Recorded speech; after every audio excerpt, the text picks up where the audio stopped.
Hello and welcome, Divine Wisdom Seekers. This is part 2 of the All 12 Signs video series for Jupiter in Taurus. I am reading for Capricorn, Sagittarius, Scorpio and Libra in this video. This will be a 3-part series doing 4 signs in each part. My name's Chloe and I work with card divination, astrology, and I channel energies through my body. As you can see, my hands are moving around right now. This is just one of the ways that I channel. It helps bring in integrated healing on the subtle energetic levels from different dimensions. The reason why I use all these modalities together, because we use astrology to get an understanding with our cognitive mind of what the energies are doing right now in the cosmos. I pull cards for us to tap into our intuition, our visual cortex, and the channeled energies, as I said, are working on the subtle dimensions. I do this channel in order to pay forward what I have learned and grown from astrology, from channeling, from card divination, and I just want to share and try and bring as much information onto the table as possible, all the cards on the table, so we can make informed decisions about the how we work with this energy. Right, so sometimes astrology can hit you from many different angles. It can be very literal, it can feel spiritual, it can come up in the subtle body. Sometimes there's conflict, sometimes there's drama, sometimes there's separation.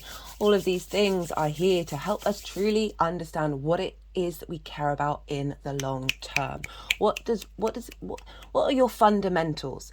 In this channel, for the collective readings, I read mostly for the inner work, for you on a personal level. If you want a private reading, this is where, and you've got specific questions, this is where the interpretation might be a bit different, but I really try and focus on your frequency and what's coming towards you, how you can work with it, what energy, supportive energy is coming in, what's shifting and changing. And the reason why I do this is so the inner work for me is the fundamental principle to help us change the universe. You know, there's lots of craziness going on in the world out there. It can feel very overwhelming. How can we fix it all? You know, feeling like you're Atlas with the world on your shoulders, rather than moving through fear and strife and struggle. It's about looking inward, questioning yourself, and working through that inner process of integration, not holding shame or resentment, not fearing your shadow or your ego. These are just tools to help you grow and expand. Very much Jupiterian energy. And so the more that we work with our own the more that we do the inner work, the more that we peel back the onion layers, pull back the trauma responses, the limiting beliefs, and we get to the true essence of our soul and are able to then co-create with the energy. So that's why I like doing this channel. I hope you resonate with any of it. I work with the Hellenistic principles. This is based off the Greco-Roman period from over 2,000 years ago. And what does that mean for you? Well, that means I use the whole house system. So that means each sign is the whole of a house. I don't apply the modern rulership of Pluto with Scorpio, Uranus for Aquarius, and Neptune with Pisces. That's important for this particular video because Jupiter traditionally rules Pisces, and we're dealing with Jupiter today. I also don't apply Aries to the first house and therefore your rising sign for every single rising sign, and then all the other signs to all the houses. I don't do that. I find it a bit limiting. It's just part of my personal practice. It doesn't invalidate your journey and your experience, but I just wanted to let you know that's the framework in which this information is going to come through. I really recommend checking out your rising sign first. So this is when you know your time of birth. Your rising sign is where your ascendant falls, and this is always in the first house. And so all the astrology for each of the signs will link into those of you who have the rising sign. That doesn't mean you can't clock in to other signs, whether that's your sun, your moon, your Venus, your Jupiter. Just look to where that sign falls in your chart, the house that it's in, the themes of that house, and apply those themes to the messages. Take what resonates, leave what doesn't. So during these videos, I will be doing channeling. And sometimes this is when I'm quiet. This is usually when I finish shuffling. So I'll talk to you about the general themes for each sign. While I'm shuffling, I'll finish shuffling. And this is when the energies like to do some energy work. They like to move the cards around. They'll be setting the cards where they need to be. And as I said, this is a moment of stillness, a moment of quiet, and some integration. So do bear with me with that. Sometimes the energies don't let the cards come out of the deck because they want to do some energy work. Also, they often move the cards together. when the message has come through that needs to come through. I will let you know when I have energetic releases, or if my body starts doing things. I let you know, because then you can sort of interpret on your own personal level what that might mean for you. And yeah, thank you everybody for being here. Really appreciate it, new and returning viewers alike. Very much recommend watching the collective reading for Taurus in Jupiter. The readings that I'm doing at the moment for Jupiter is from the 16th of May till the 12th of September. So this is while Jupiter is in direct motion. Jupiter will then go retrograde on the 12th of September. I'll be doing a separate video series for that. That'll be a different energy. And I'm pulling cards. There's 4 piles. The first pile is for the Jupiterian energy in general. The second pile will be for Venus in Cancer, because Venus rules Taurus. And so what's going on with Venus is having an impact on what's going on with Jupiter. Third pile is Venus in Leo, and then the final pile is how everything's manifesting together and what energy is moving forward. I break down a lot more about the themes of Jupiter, of Taurus, of Venus, and the moon, because the moon, not only does Venus rule Taurus, but the moon is in her exaltation in Taurus. So whenever planets are in Taurus, they are being affected by the moon energies and Venus's energies. So this is a very sort of nourishing, desire-based, harmonizing a sense of appreciation and value, how you nourish yourself, what your needs are, your intuition, your instinctive responses, how you nourish other people. So we've got this really beautiful energy governing Jupiter for the next year. Venus and Jupiter are both both benefic planets. There's just a flow, there's an ease. It's not hard work. There's as I said, flow and ease really just cover the bases with that during this time we're going to just be a little bit more, there's a slowing down. Taurus is fixed energy, earth is bound by gravity, so there's a slowness to earth, and this is a time of drawing things towards you, cultivating things, exploring what your philosophies are in the sign of Taurus, because we're dealing with Jupiter. As I said, the collective reading, I break down the themes a lot more. The collective reading was lovely. Also, if you don't have time for that, I go into a lot more detail. Well, no, not a lot more detail. I summarize a lot of what was said in that collective reading in the introduction in part 1. So I'm just going to talk, so this is a card that came out for the collective reading, and I'm just going to reread it, because today's introduction, I'm just going to talk about 2 people who have, one person who has Venus in Cancer and Jupiter in Taurus, and the other person has Venus in Leo and Jupiter in Taurus. So these are the 2 sort of main energetic themes that we'll be dealing with until September. And this card in particular very much links into the first person that I'm going to be talking about it. So I'm just I bring in these examples just so we can get an understanding of how this manifests in a person on a personal level. What does this look like? What kind of energy are we working with over the next couple of months? So, the essence. Just as you're involved in co-creating your world, you are also responsible for its well-being. The Earth Keepers are dedicated to the stewardship of the Earth and all life. They choose to hold the sacred dream of a planet where all beings live in peace, and where the rivers and the air are clean. Remember that everything you do has an impact for 7 generations. The invitation. You have outgrown your small dream of success and achievement and are ready to dream big, with possibilities beyond your wildest expectations. This is sort of very Jupiterian energy. It is the largest planet in the solar system. It is about expansion, and there are opportunities. So, sort of this is when we're able to, as it says, like dream a bit bigger than we would have done. Take on the mantle of the Earth Keeper and reach out to a friend in need who you may not have been in touch with for some time. Take care of your pets and feed the strays that come by. Clean up your yard, as this is a reflection of your relationship to the earth. Grow the sacred dream and your personal life will flourish. Remember, it's not about me any longer. The medicine. As you care for your body, you show that you care for Mother Earth. So begin with the stewardship of your health. What are you putting in your mouth? Are you feeding on foods and thoughts that are not good for you? Start doing what you know will be good for you today. Now, the first example of someone that I want to talk about is Keanu Reeves. He has Jupiter in Taurus and Venus in Cancer. And he has Jupiter in his 9th house. So Jupiter is very much the guru, the wisdom keeper, the teacher, linked into the law. It's very much like universal principles. It's the bigger picture.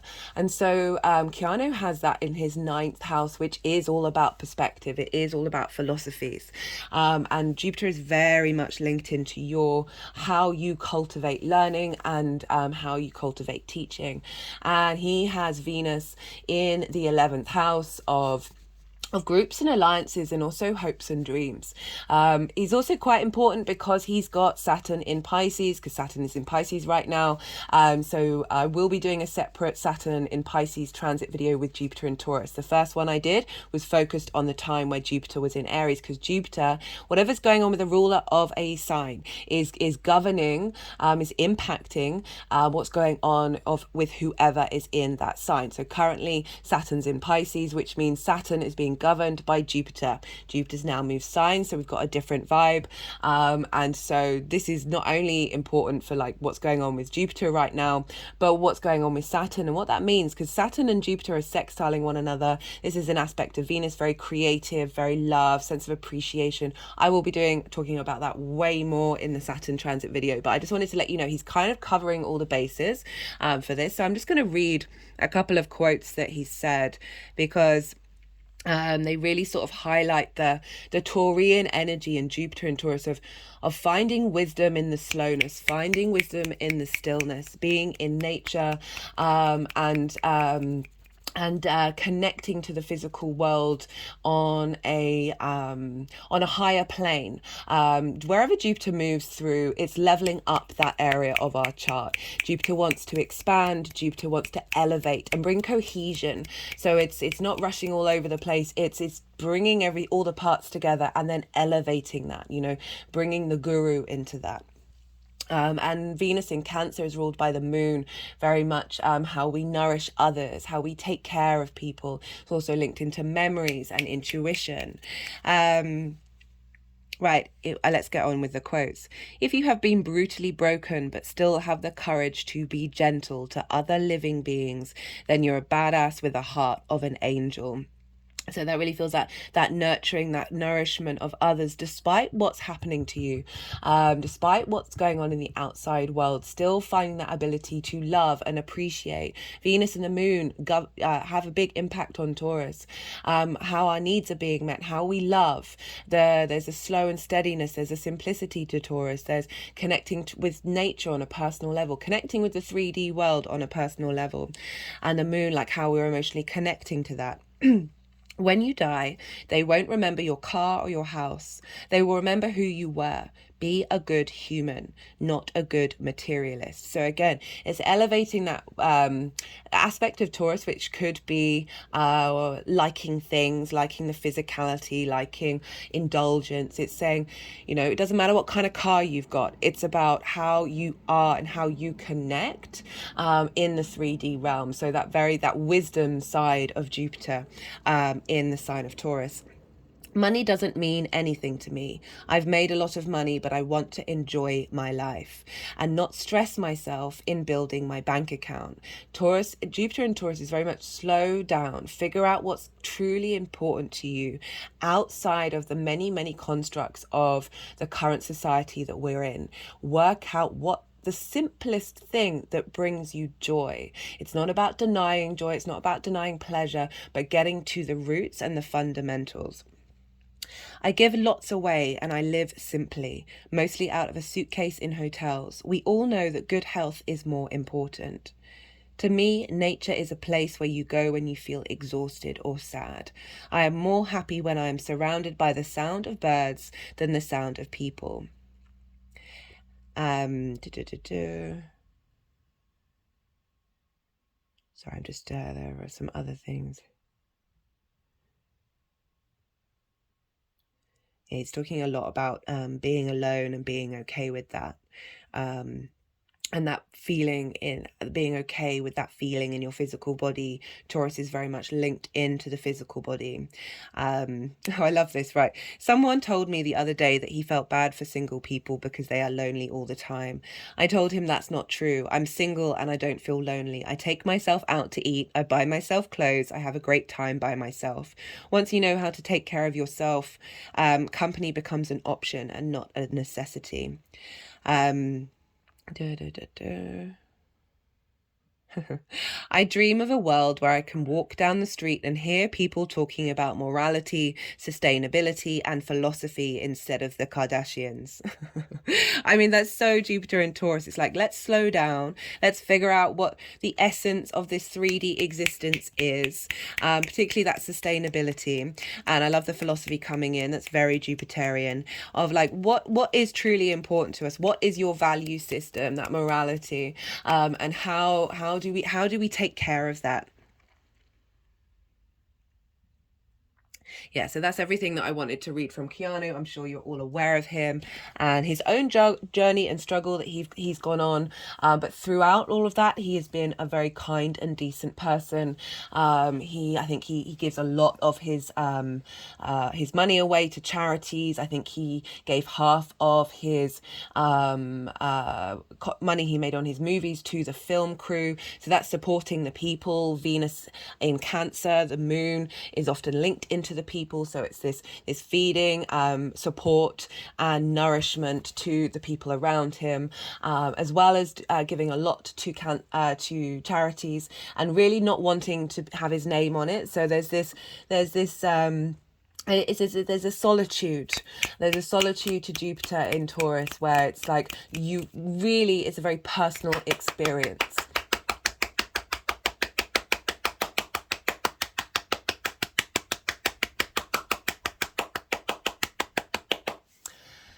Right, the other person, there was a lot there. I've certainly noticed myself as well when so over the weekend there was a huge T-square between Mars, Pluto and Jupiter, and I spent a lot of the time in the garden. I was dealing with some emotional things coming up, and I felt very compelled to get in the garden. It's why you might see some dirt under my nails, because I use my hands to dig, because when we work with the soil, when we get soil under our nails, it's actually better for you than Prozac, which is just the essence of Jupiter and Taurus for me. The more that we get into nature, the more that we engage with it and reconnect with that part of who we are, the more we're going to feel love, the more we're going to feel flow and feel more at peace. Also spoke to a few people over that weekend, and there was very similar vibes of just needing to get out into nature during a difficult situation. Wherever Jupiter is, it's providing wisdom and support in that area of not only our chart but the themes of that sign. So that's why I recommend the collective reading. This is going to be a year-long transit, and these themes are going to be very prevalent to how we find solace, how we understand who we are in the universe. Like there's with Jupiter, it's about finding inner wisdom, and the more that we do that, and that can be from receiving wisdom from the outside world, but the more that we do that, that's when our frequency changes, and that's when the opportunities and that sense of luck that Jupiter has come in. So there's confidence. It's kind of like, it's not brash confidence, but whenever Jupiter's like, when you finish that cycle, that part of your chart is just going to feel a little bit easier. You're going to just feel a little more comfortable in your skin. I feel more confident. Be like, it's Jupiter is the king of the gods. You know, he's very sure of himself, very confident in who he is, and but did so. Wanting to be fair and wanting to be just. Justice is linked into Jupiter. The law is linked into Jupiter. And we have principles that come into play, and we integrate those and are more comfortable with them with Jupiter transits. Opportunities obviously do come up, and I'll talk about that in each of the individual signs. Right, who's next? So this is for Venus in Leo, and Jupiter in Taurus. And this is Andy Warhol. And he was a Leo rising, so he had Venus in his first house and Jupiter in his 10th. So 10th house, life purpose, career. And very interestingly, if you think about Andy Warhol's artwork, very much linked around beauty. Like the Marilyn Monroe print is one of his most famous prints. The Campbell soup, the Coke bottle, this is linked into pleasures, food, personal pleasures. I think he also did one of Elvis as a cowboy. So that's sort of, there's very, in the sort of, I think it was the Venus transit in Taurus, or the Sun or Mercury, where there was a lot of stuff linked into farming, the countryside, and just getting a more simple idea of life. That's not going to resonate with all of you, but it's more about understanding what truly works for your physical body. And we're very rushed and all over the place. And technology is taking over our lives. Technology is amazing, don't get me wrong, but there's about finding balance between the slowness, that yin night sign is Taurus, that receptivity, that just being still, taking your time, being more mindful, not rushing, as well as utilizing the wonder that is technology. I'm not shaming anything. I feel like everything's a tool, and it's about balance and harmony, and that's when the magic happens. And yeah, definitely the main message that came through was just go get barefoot on the ground, wherever that is, whether it's a park, beach, your garden, your next door neighbor's garden, whatever that is. Just try and in the northern hemisphere here it's a lot warmer, so just try and get your feet bare feet on the ground. I talk about that in the collective reading. It's linked into grounding or earthing. You may have heard of it, where because we're wearing plastic shoes that act as an insulator, we're not getting the negative ions from the earth. So, and that can lead to inflammation and mental health issues. Inflammation, basically, pretty much, it's pretty much been confirmed that inflammation affects all disease and stimulates all disease. So the more that we work on that, the more we get our physical body, that's Taurus, your physical senses, how our body physically feels, not how we emotionally connect to it, but how it's feeling. Spending time with your body, see what it's telling you. Let those when you get sensations in your body, a really good practice is to move, mentally follow that sensation through your body and let it release. That can be a very, very good meditative response to help energies get released from your physical body and get more flow into your space. But back to Andy Warhol. So he had Jupiter in the 10th, so abundance, opportunities, a sense of expansion. But he was dealing with Taurus here, so his art arguably is very simple. It's effective, but it's very simple.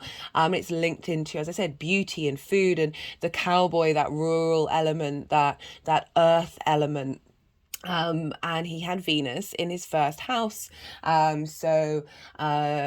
Working from how, and this is a square. So when we get squares, we get a lot of manifestation energy, and he was able to bring what he loved into the main stage, really. But I've got two quotes that I want to say about him because I feel like it's kind of embodying the Leo and the Taurus energy in that square.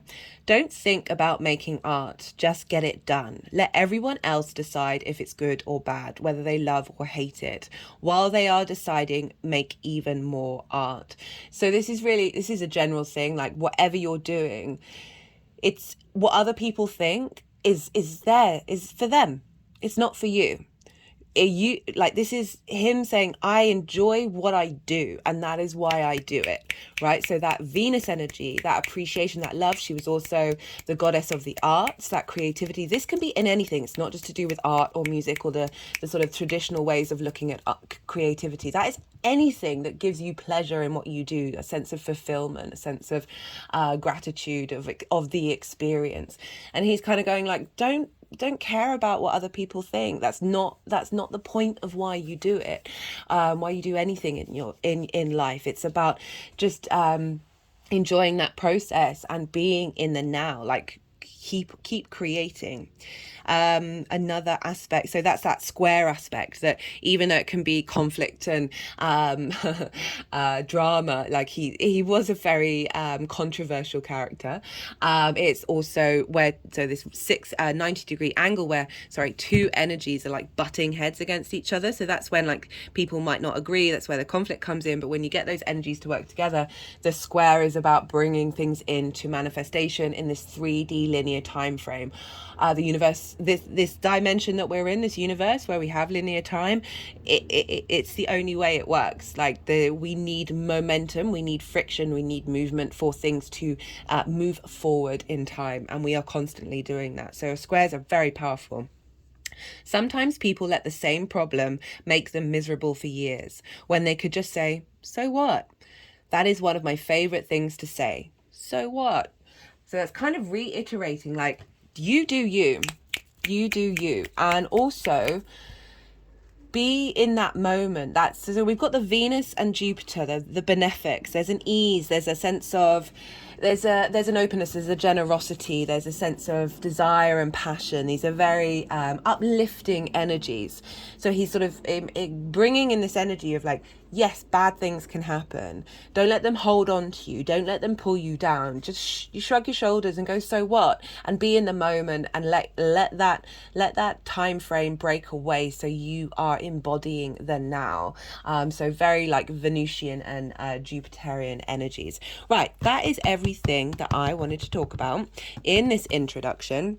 I keep trying to make them short, but now it's gone up to half an hour. Right, so as I said, I'm doing Capricorn, Sagittarius, Scorpio, and Libra. I will be starting with Capricorn. I do hope this resonates with you all. Thank you so much for being here, and yeah, enjoy. Capricorn rising. How you doing, Capricorn? So those of you just tapping into the Capricorn energy and it's not your rising sign, look to where Capricorn falls in your chart, the house that it's in, the themes of that house, and apply those themes to the messages that come in. Take what resonates and leave what doesn't. But the Capricorn rising, this is happening in your 5th house. This is a trine, just in general, regardless of where your Capricorn energy, this is a trine. This is beautiful. I have just come out of a trine with Jupiter in Aries and loved it. Absolutely loved it. So a trine is an aspect of Jupiter.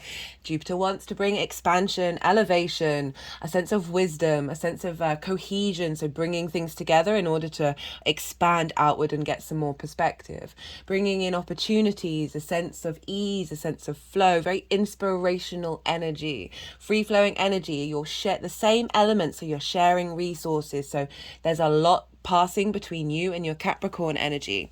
Love this for all the earth signs. This is glorious. Capricorn rising though, this is in your 5th house. This is your creation energy. Oh, I just feel good just thinking about it, guys. So the 5th house is the house of, as I said, I focus mostly on the creation energy for these readings, because everything else in my mind stems from that, right? So this is the 5th house. So whereas Mars for me is what gets you up and out of bed in the morning, the things you're motivated to do, this is what gives you a spring in your step.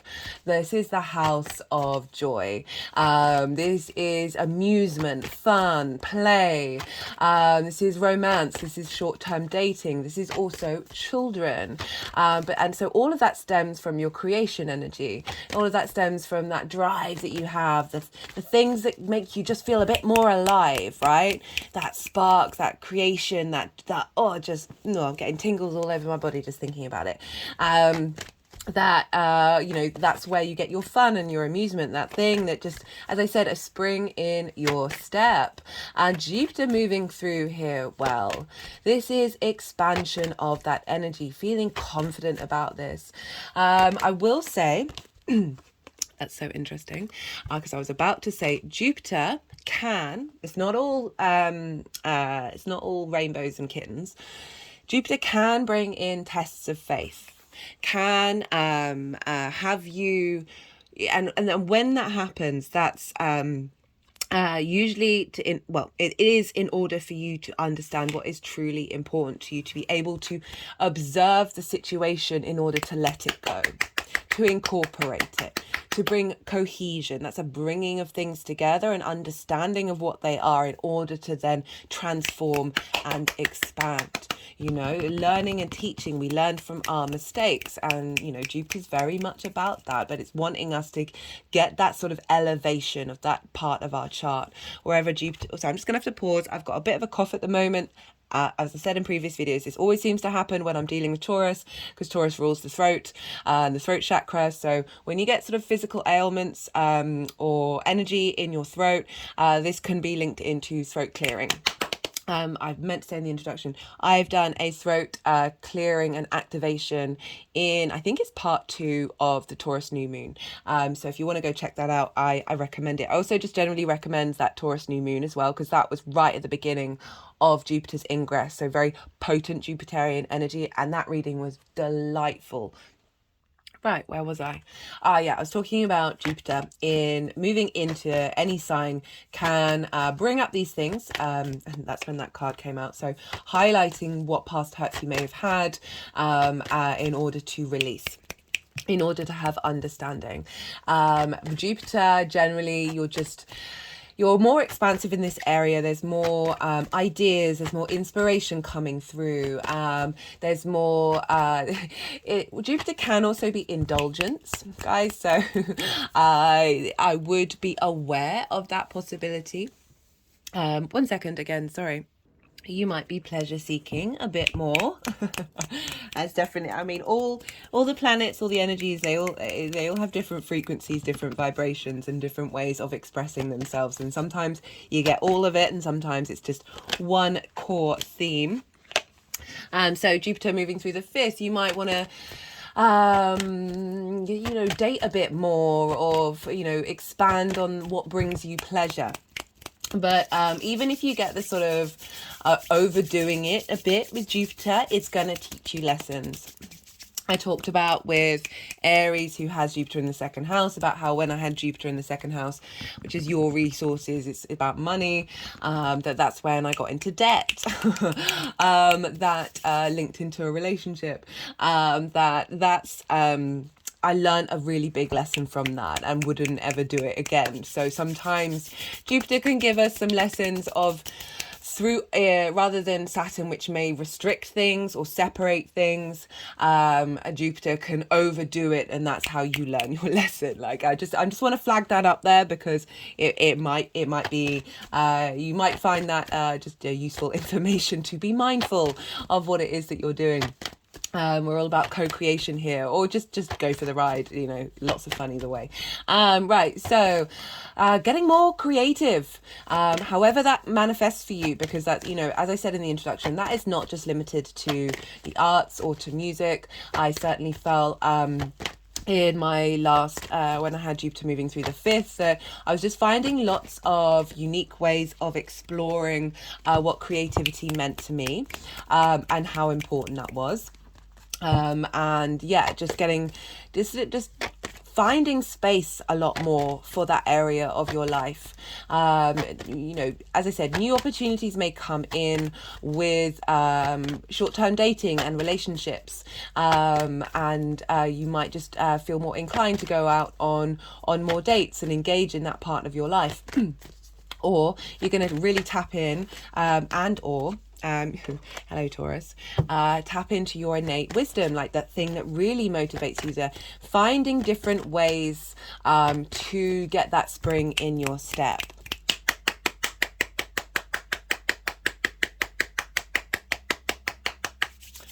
For those of you who have children, this might mean that you gain a lot of wisdom from your children during this time, because Jupiter is also, you know, it both represents your energy as well as it can represent others in your life as well.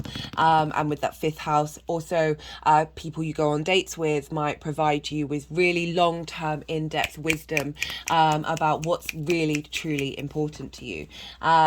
So it's a very jovial house house already. It's the house of joy. Jupiter is a very jovial energy, just feeling a bit more confident as well, because not only that, this is trining your first house, this is trining your Capricorn energy. And when we have trines, we've got this ease, this flow, this inspiration. And for Capricorn rising, this is how you embody your sun or your moon in your actions and your deeds. This is your vitality. This is your body, your appearance, and how other people see you. So you've got Jupiter coming in and bringing a sense of just bringing more joy into your life is what I'm getting. And this is going to help you be able, and you're getting inspiration of how to feed that creative energy into how you embody yourself, the actions that you're taking, a boost of vitality from your creation source, feeding in to that first house. Opportunities coming up linked into your creative pursuits. Just as this is a really feel good feeling about Jupiter moving through here, trining everything that's going on for you in Capricorn. And so, right, because we're dealing with Venus, because Venus rules Taurus, we look to where Venus is, because this is going to add a layer on of what might show up, right? So Venus is currently in Cancer, opposing your Capricorn energy. So for Capricorn risings, this is in your 7th house, and this is the house of intimate relationships. And this is business, romantic, friendship, the kind of one-on-one relationships that you have that are really important to you. And Venus moving through there is helping bring ease with having Mars moved. Mars is now in Leo. Mars is left there. Venus is bringing some harmony with all those. So Mars was helping you get motivation and understand your intuition and what you want to defend and what's important to you. Now Venus is bringing that into harmony. Venus is facilitating those actions that you may have taken during that time and bringing a little grace here, wanting to nourish yourself and those around you. And so this energy of finding appreciation and value in your one-to-one relationships, you being appreciated and valued in your one-to-one relationships, and that is feeding into your creation energy. So, you know, when we're dealing with the 5th and the 7th house, this is when things come up that are linked into romance. I don't like to hold on to it too much in these collective readings, because I don't like limiting people. A lot of people out there that's not what they're looking for. That's not what's on their agenda. And I don't want to focus too much on that, because it's not the be all and the end all. But this sextile between Venus and Jupiter, and Venus will be there until the 5th of June. So it's the 24th today, so just under 10 days of coming up with like creative ways of understanding the importance of your creation energy and how you want that to be valued in your one-to-one relationships. As I said, it's not just romance, it's business and friendship, the things that bring you joy, right? So Jupiter's wanting to really expand that sense of joy, expand that sense of feeling good in your physical body, Taurus, reconnecting with nature, however that is for you. That's going to be very specific. Slowing down a little bit, drawing inward. And now, you know, with Venus impacting this, it's going to show up in like how your one-to-one relationships are working in with that, and how that's supporting you and giving you a sense of harmony, which is you know, this sextile energy, that's creation energy, that's love, what you appreciate, how you connect to things. So this is really getting some creative boosts about what's important to you, what's important to your creative energy, that creation life force, and how you want to move through the world. You know, this is all dealing with Capricorn as well. And as I said, what relationships are you worth spending your time, you worth nourishing? And that sometimes means that through this journey with Jupiter, we're going to have a shift in what's fundamentally important to you, and how you're then going to move through with ease of the decisions that you may make during this transit. Right, then Venus moves into Leo, and we'll spend the whole time up till the 12th of September when Jupiter goes retrograde in the sign of Leo. She will be retrograding. She's retrograde. She will be starting shadow from the 11th of June. So within 10 days, wait, that is that 14 days. So 2 weeks of Venus in Leo, she won't be in shadow. So shadow can be, I will be doing a separate Venus transit video. Shadow can be even louder than the retrograde itself. So pretty much from the get-go, from the 19th of June to, so that's 3 months pretty much. Of Venus being either in shadow or in retrograde with Jupiter. So this is the first section of Jupiter's transit. So it's the direct motion before it goes retrograde. This is about getting the lay of the land. Taking your time, seeing what comes up, being in observation. And this is particularly highlighted because we're going to be revisiting most of these degrees. Jupiter will retrograde at 15 degrees of Taurus to 5 degrees of Taurus. This is the exact same retrograde phase of Mercury that we've just had. So we're going to be going back over a lot of this territory. So this is why I'm talking about that. This is a cultivation time. Taurus is, there's a slowness and a steadiness to Taurus.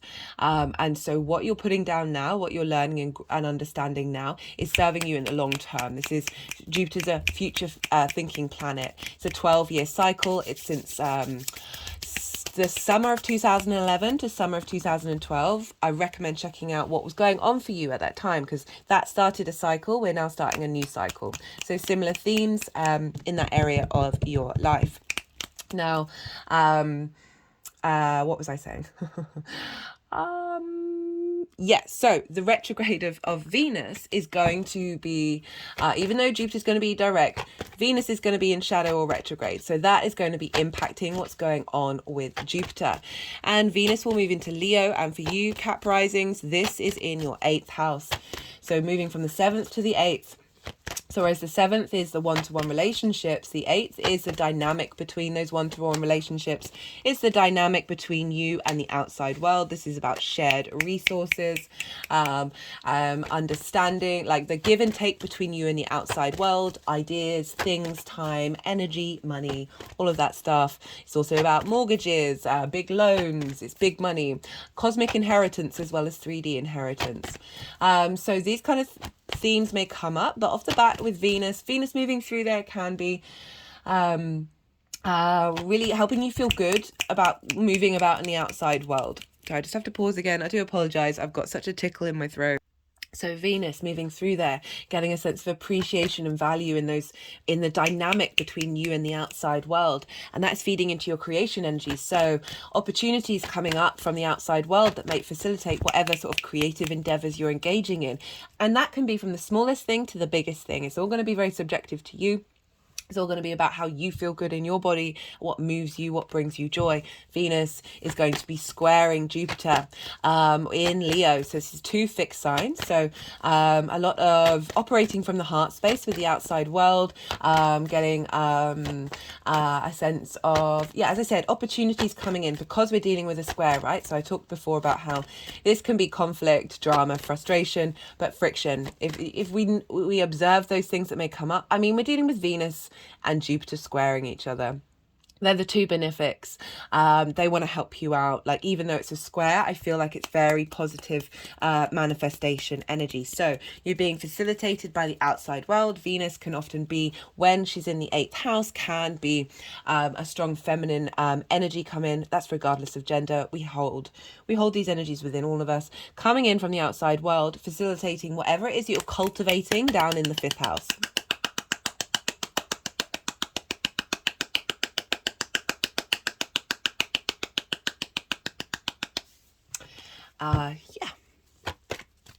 Oh, I completely forgot to mention about how, like, you've had loads of eclipses in Taurus.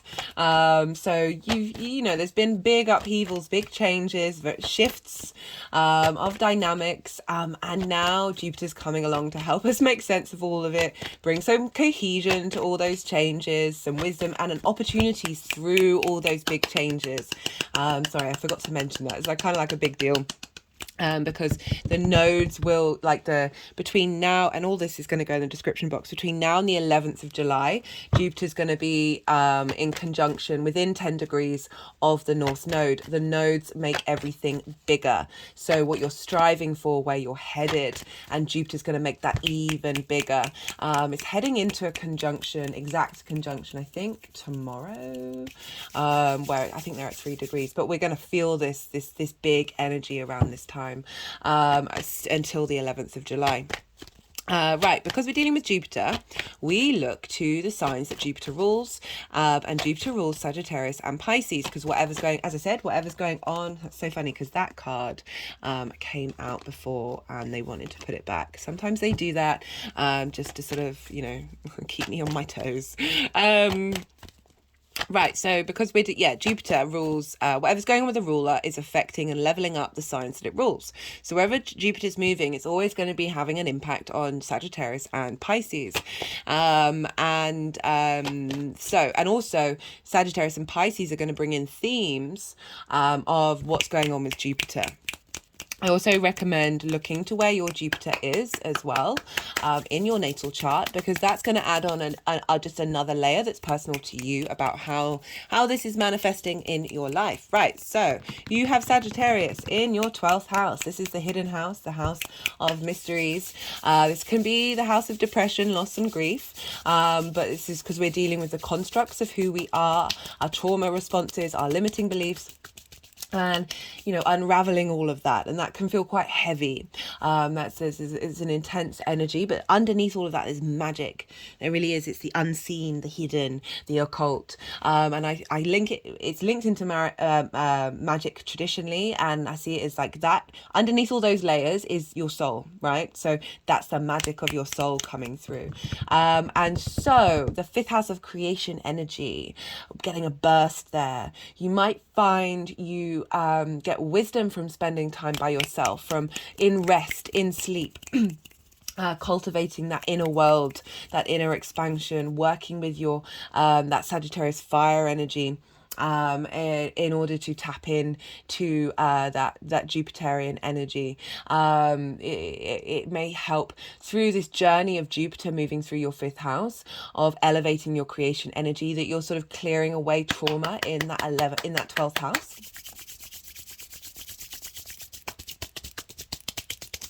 And Pisces is in your 3rd house of communication.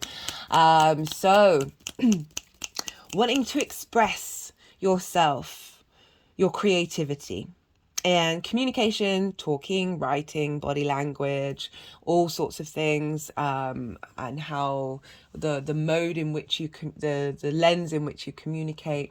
Mercury is linked into communication, but that's more like what it is that you're saying rather than how it is that you're saying. 3rd house is also linked into local community. It's the house of the goddess. It's bringing in your big picture philosophies into your day-to-day. So, you know, making mindful practice and doing the washing up.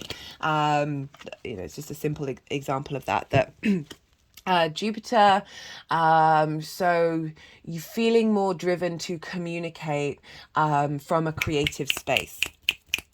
Feeling that when you're going into your local community, that you are finding more joy in what it is that you're doing, and you're sharing wisdom in your local community. You know, as well as what I was saying about that hidden house of helping you unravel things, but also helping connect to the magic of who you are. Right, I think that's everything that I wanted to say. Oh, sorry, I wanted to give, so you know I talked about how I got into debt, right? So that was my 2nd house, Jupiter moving through my 2nd house, and I have Sagittarius in my 5th house of creation energy, and Pisces in the 8th house of one-to-one relationships, which is kind of some of the houses that have come up for you, Capricorn.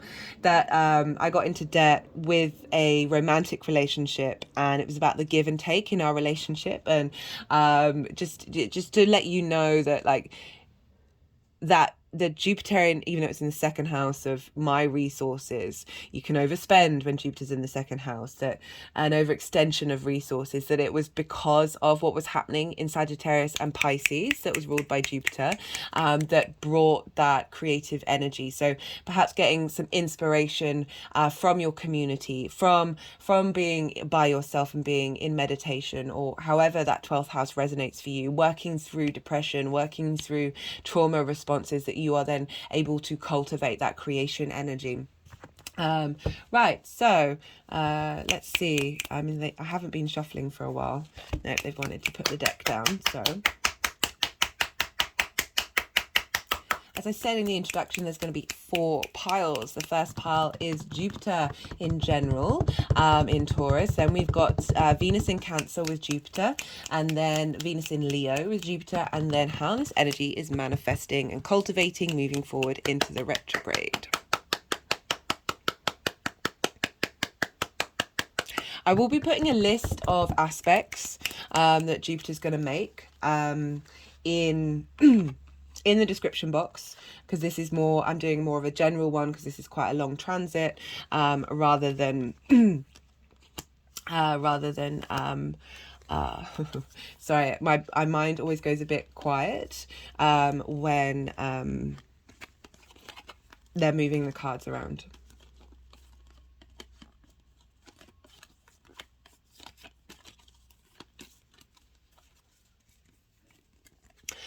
So yeah, this is when I go, as I said in the introduction, when I go a bit quiet, and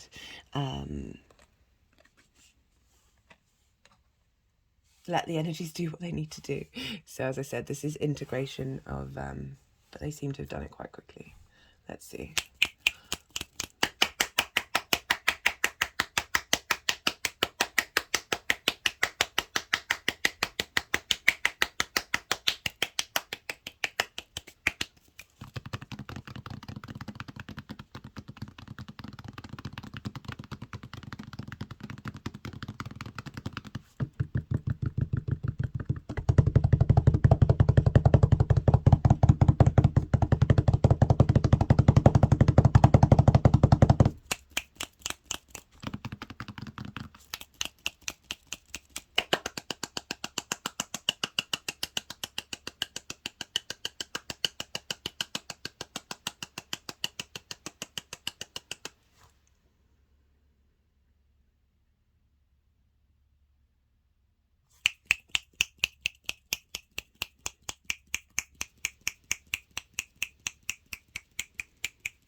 Right, so the general Jupiterian energy.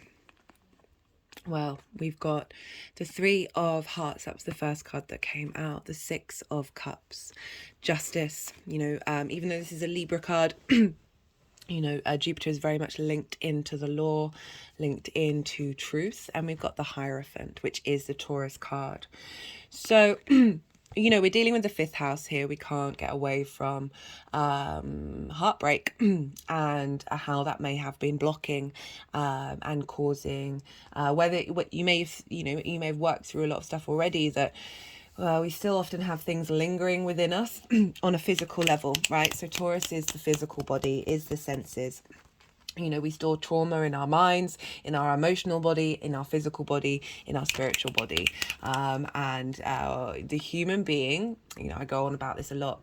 The human being is phenomenal. It is one of the most amazing healing, the capacity that it has for self-healing is utterly bananas. It's ridiculous. It's ridiculous.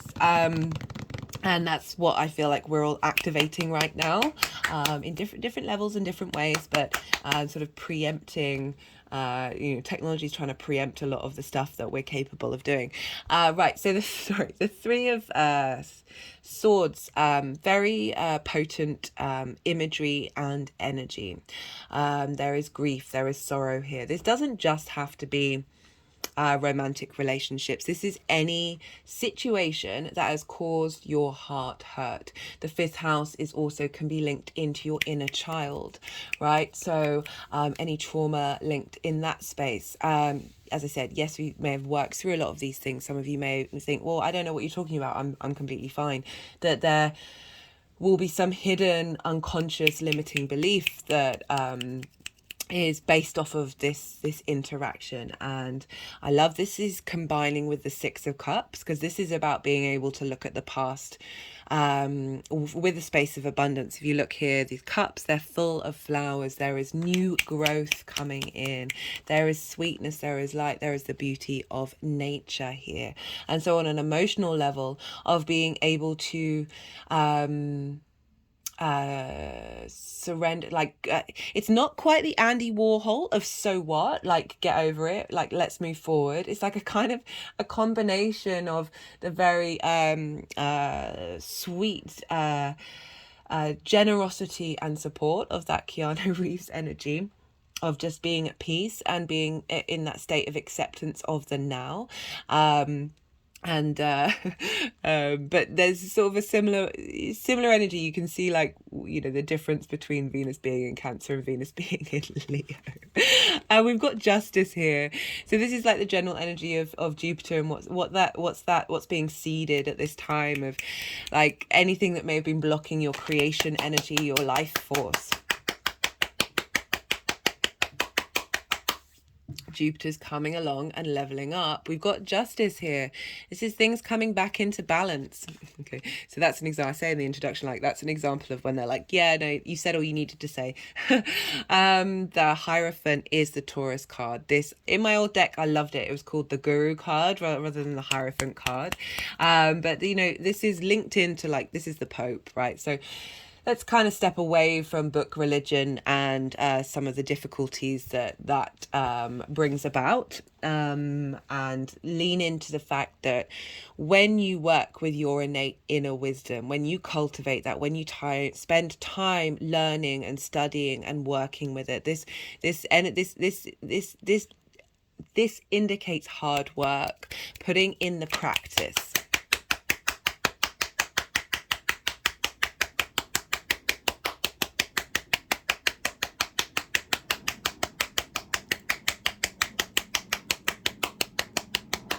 But Jupiter always makes whatever that is. Like, I am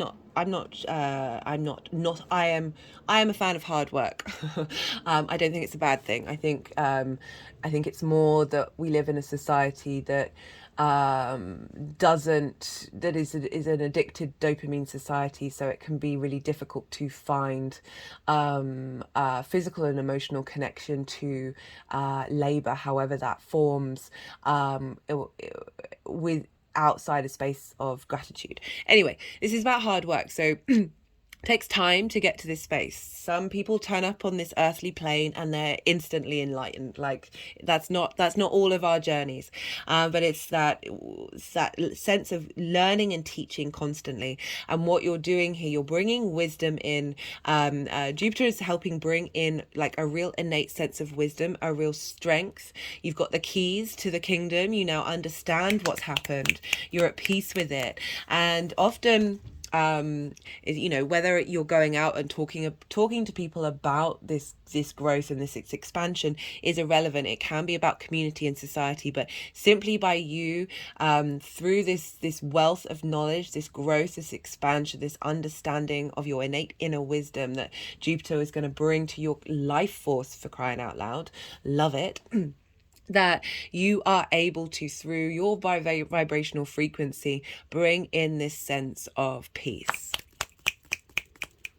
a sense of connection to the universe, however that manifests. But there's an innate sense of authority that you are going to be cultivating within yourself during this transit, and you're going to feel good about it, like across the board. Like Jupiter never fails to disappoint. Love this for Venus in Cancer in your 7th house. Love it, love it, love it, love it. Sextiling Jupiter in your creation energy. This is 3 of Pentacles, Queen of Cups. Mastery, collaboration, knowing your own worth. Very important to do in both of those houses. And that through this journey of Venus moving through there, feeding wisdom into Jupiter, seeding this energy of collaboration and bringing in people in who also have things to bring to the table, and you're creating something not only long lasting but something beautiful, and something that's serving the beauty and wonder of the experience of it being built, as well as serving the community.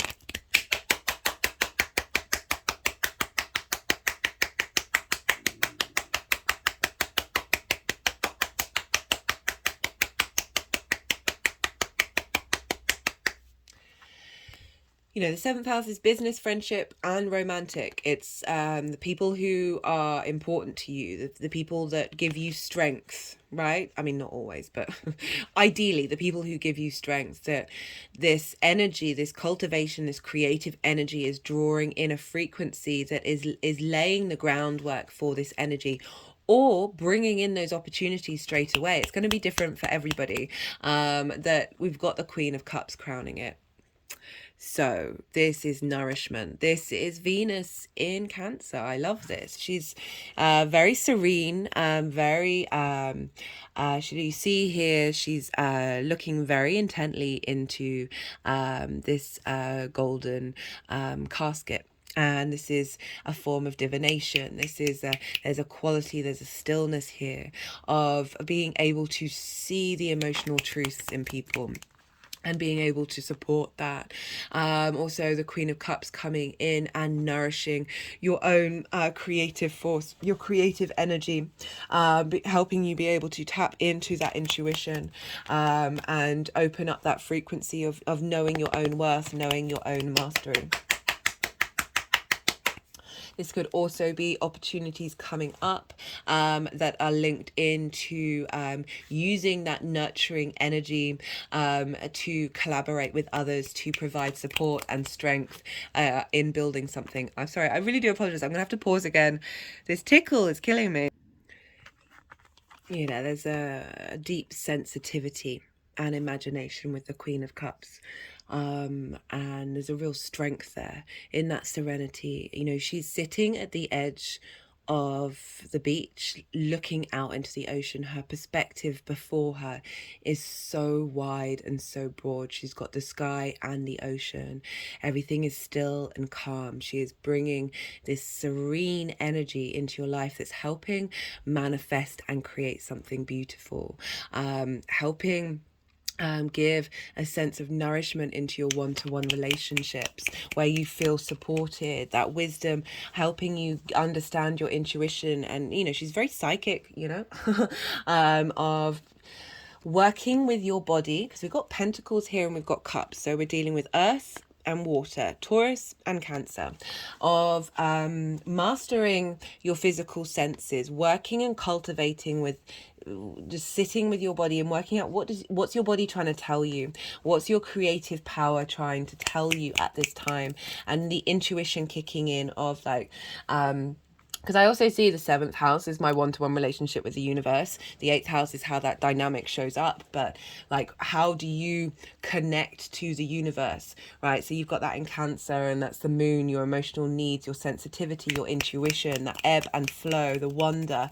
of the moon. And so that's feeding into your creative energy.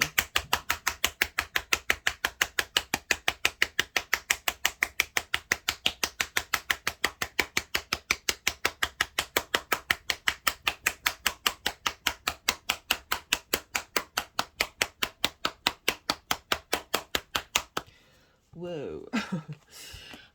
Some intense clapping. So this is for Venus in Leo. And this is squaring Jupiter in Taurus. So we've got the 7 of Wands. I can't help but smile because it's so very apt. And the 4 of Pentacles. So I was talking about like creative outlets being supported by the outside world. Right, so this is very much that, and how this combination, this over the next couple of months, is going to, I feel, help you move from this to this. So the 7 of Wands is about this person knows what they have something that what they have to offer is very unique to them and of worth and of value. You see, they're on the higher ground, so they're higher above the competition. But I always draw attention to look at the face. Does this person look confident? Do they look steady? They look unsteady. They look like, oh my God, what's happening? I can't handle this. What am I doing? I'm having to compete against all these things and I don't know where I'm at. I don't look. They've got different shoes on. They woke up in the morning, they put on different shoes. Nothing wrong with that, but it gives the impression of unsteadiness, you know. There's water moving between them. Imagine having your feet with this, I mean, it kind of looks like a river because this guy looks like a giant. That is, you're going to like be falling into that one way or another and potentially falling off the cliff. Right, there's a degree of unsteadiness here, and what I always focus on if this card comes up is like, we live in this space of competition, this space of lack, right, in the current world, where we can often feel, oh, there's so many other people doing what I'm doing. I'm feeling like I'm having to battle against them, even if you're not actually in competition, but through observation of other people doing those things, you compare yourself, that you're feeling like you're having to constantly defend what it is that you're doing.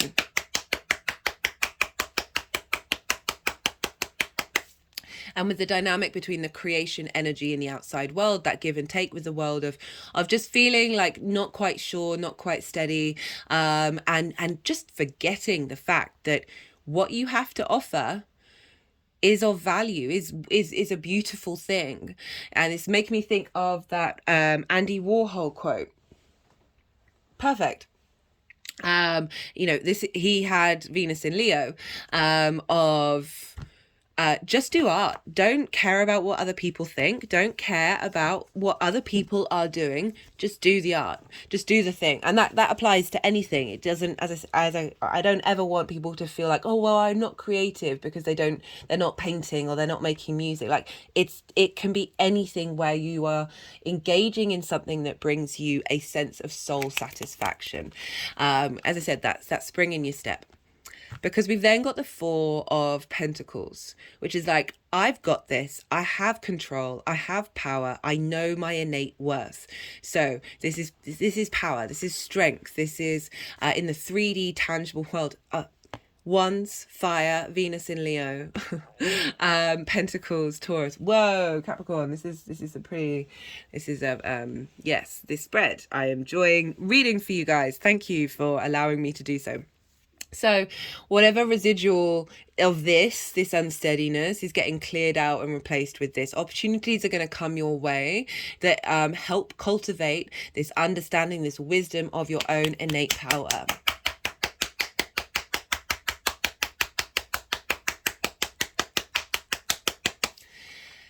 So on the Pentacles is the 5-pointed star, and this can be linked into the Venus star point.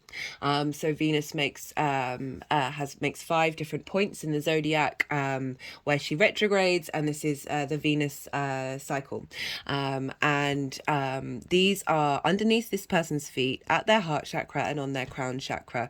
So it's really drawing in the strength of Venus in your physical body.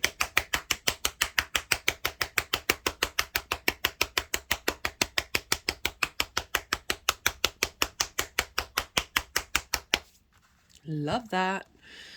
Where you're not unsteady anymore. You're very, very stable and secure. And that's being seeded here. As I said, Jupiter transit is a year. So some of this may show up for some of you at the time, or certainly understandings of this is the new beginning. This is what I'm elevating. This is what I'm growing. So we have... I really like this combination, especially because we're then moving into a retrograde. We've got the 8 of Pentacles and we've got the 9 of Cups. So the 8 of Pentacles is about enjoying the journey of learning. Enjoying the growth, appreciating that every day is a school day. Even if you are competent at something, skilled at something, there is still, even you go into the nuances, you go into the details, that there is a joy in that process. So we get this is a cultivation of your creation energy, enjoying the things that bring you joy. But also, being able to find the opportunities to put the work in to cultivate that energy, to get some strength from that energy. And the journey's not over. We're going through that retrograde and then we'll go direct again. It's acknowledging that there's a pleasure principle being applied here, but there's also wisdom, which is very much Jupiter in Taurus. And we've got the 9 of Cups. This came out in the collective reading. This for me was very much linked into the Happy Buddha, and which wanted to really come out and play with everybody. This is the wish fulfillment card. So this can be your dreams and hopes coming true. But I always like to qualify that with, for me, this is embodying a state of gratitude and abundance, feeling good, just sitting, appreciating no matter what's going on in your life, if your dreams haven't come true, feeling it in your physical body as if they have. Being in gratitude for where you're at and what it is that you're doing, regardless of that situation. And the more that we do that, very much Happy Buddha energy, the more that we do that, we shift our frequency, and that can take effort, that can take work. So this could be sort of highlighting the cultivation of joy that Jupiter's bringing in. There's a strong foundation being built with that it's a really hard thing to do, especially with everything that's going on in the world, that there is a sense of we have to... I just really get the feeling with Jupiter in Taurus that across the board for all of us, we're just going to feel a bit better in our bodies, and that is going to facilitate this. But it doesn't mean that there isn't work to do. It's all part of the fun. It's why we're here. It's the rodeo that we're on. Right. Okay. Love this reading, Capricorn. Really, really love it. I'm going to pull some clarification cards to see what the other decks want to say. This is the numerology deck. All the decks go in the description box, as I said, as well as the kind of dates that I was talking about in terms of Venus and the nodes, as well as a list of aspects that Jupiter's going to be making between now and the 12th of September that you might want to look at and write in your diary and just see what comes up around that time. I'm going to just write them in for now. I might go back and write a little blurb for each of them. A little sort of keywords to help get some bit of clarity of what that might actually mean for you. So we've got intuition with that Queen. It's just wanting to go immediately over that Queen of Cups, which is I was talking about with Cancer, of how the universe, you are the universe. It's or your higher self, however you want to phrase it, in the 7th house of really, sorry, goodness me, God, the tickle, I'm just like, can't speak, of how your dynamic, not only with your friends, business partners, romantic partners, that's all at play here as well. But I'm just getting quite loudly that we're all being activated in the various numerous ways that we intuit, the way that we are able to communicate with the surroundings, because Jupiter in Taurus helps us on a physical level to be able to connect to the wisdom of nature. And the universe is nature. We're all nature. Everything's nature. And love that the intuition has just come through. And the wisdom of that feeding into your creative energy. Because, yeah, you got to feel good in your body. Get things moving. Right. Do I want to do that one? No, I want to do this one. So this is the first light tarot. This is, whoa. Let's see. Let's see what messages want to come through for Capricorn. Yeah, really enjoying this reading. I forgot to mention in the introduction that this is being recorded on Thursday. This is Jupiter's day. I started the recording when it was the moon's hour. Got first step. What are they wanting to do with that?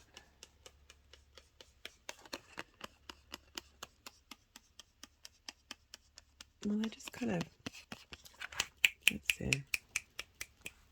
What do they want? Okay, let's see, maybe more cards want to come out for that one. What was I saying? Completely dropped out of my head.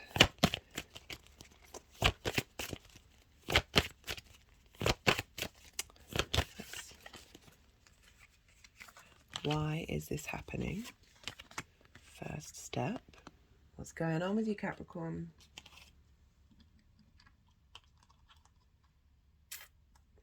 I've got this snake ring that I have, which can represent Kundalini energy. I mean, the creation energy very much linked into the Kundalini.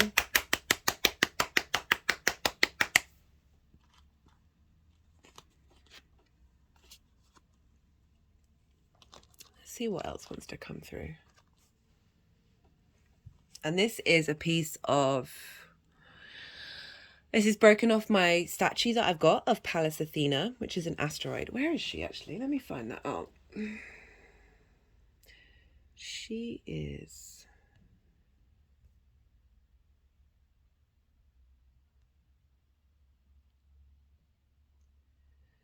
She is currently in Leo. Let's look.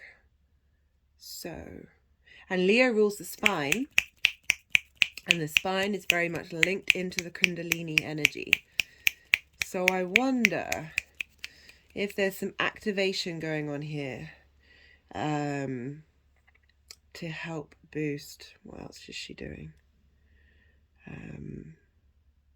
Yeah, we'll then move into Virgo, which will trine Jupiter. Interesting. That's going to be relevant to some of you. The snake energy coming through, creation energy linked into recent past. You're getting all of the sort of question and keyword steps.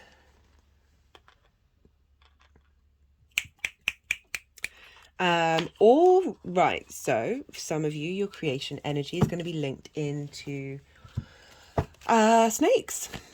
However that turns up for you. And there's so much mythology around snakes, snake medicine, and the symbolism of what the snake means in various different cultures. Again, it is linked into Kundalini energy. So finding a little more joy of engaging in Kundalini activities, and they're very varied. So I'm not going to limit anybody by giving suggestions, but helping activate that creative energy, which is very cool. We've got effort. I mean, that's kind of what I was talking about. You know, we've got a lot of energy that's sort of implying things that take time. Things feel like effort. So this is going with that 8th house to the 5th, right? So that can also be your one-to-one relationships where you felt like, you've not been valued, and you haven't had your power, and it's drained a lot of energy from you. That this is highlighting that dynamic that's coming in, there is such strength, there is such grounded energy and power within you that is going to be unleashed.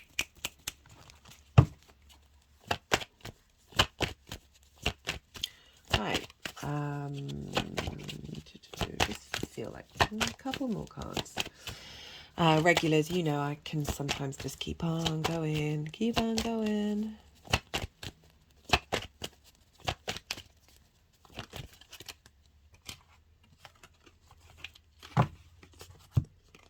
We've got moderation.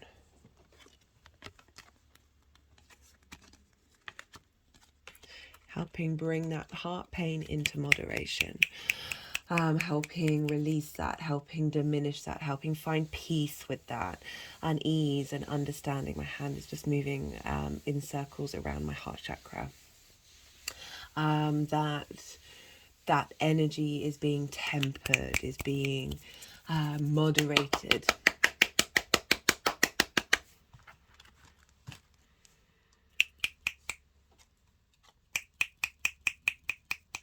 So this is the symbol for Jupiter that I have, that was made by a Sagittarius friend of mine.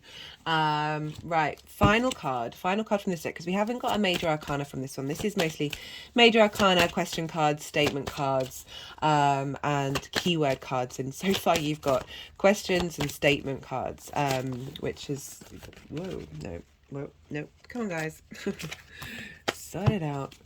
And I do like to pull cards from this deck until I get a major arcana, and whenever I say that, that's usually when they just keep giving out non-major arcana. Karma, domino effects.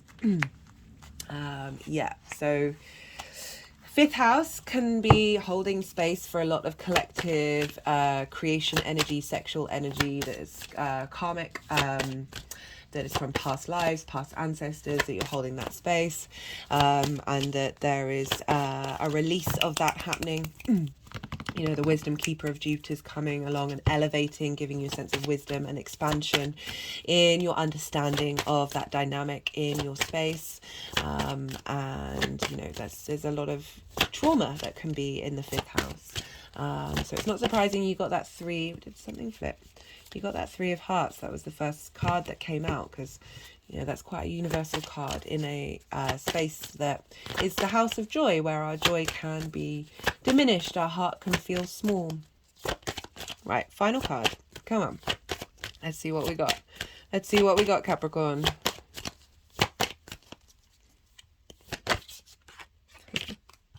Power, understanding reality. That's exactly what I've been talking about.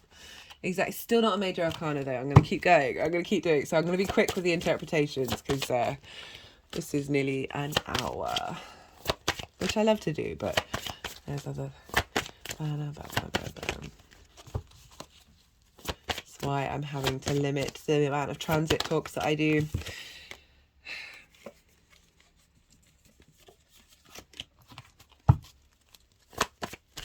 That was battle, good versus evil. I always feel a bit weird when that card comes out. Nature, perspective. They're messing with me. I told you, the moment I say that, I don't stop until we get a major arcana. But this is nature. This is Taurus. This is in being in nature, changing perspectives, getting wisdom come through. Yeah, so that battle, good versus evil. Very interesting. Very interesting. But I always find it just makes me a bit uneasy bringing it up, because I don't see the universe in such a black and white kind of way. And just bringing in that sort of battle energy. Maybe you've been going through battles. Maybe that's very relevant to you, and I shouldn't deny that. But yeah, so that came up. Let's see. Come on, guys. Come on. So, you know, that snake energy, that kundalini. Are you kidding? Are you kidding? They're not. It's like, I won that. The universe was like, I said what I said. I said what I said. Right, I feel like this is going to be very specific to some of you. So it's gone battle, good versus evil, with nature, perspectives, the snake. Could be linked into the collective energy of us messing up nature through greed and etc. Or you getting into nature and having an understanding of the dynamics, the battle between growth and destruction. But I just don't see it as a battle. I find that word really difficult. But yeah, it's gonna be resonate for some of you. I would love if it does, and you've got an idea of what that means, because I feel like it's a very specific message. Then do let me know in the comments. That would be fascinating, because finally. The magician, because I was about to say Pallas Athena is wisdom, embodied wisdom. So getting embodied wisdom by being in nature, perhaps understanding dynamics that have come before us. But the magician, we got the magician, final card, guys. Creativity. So we are dealing with a creative energy, illusion, power, performer. But this is knowing you've got all the resources you need within you in order to create magic.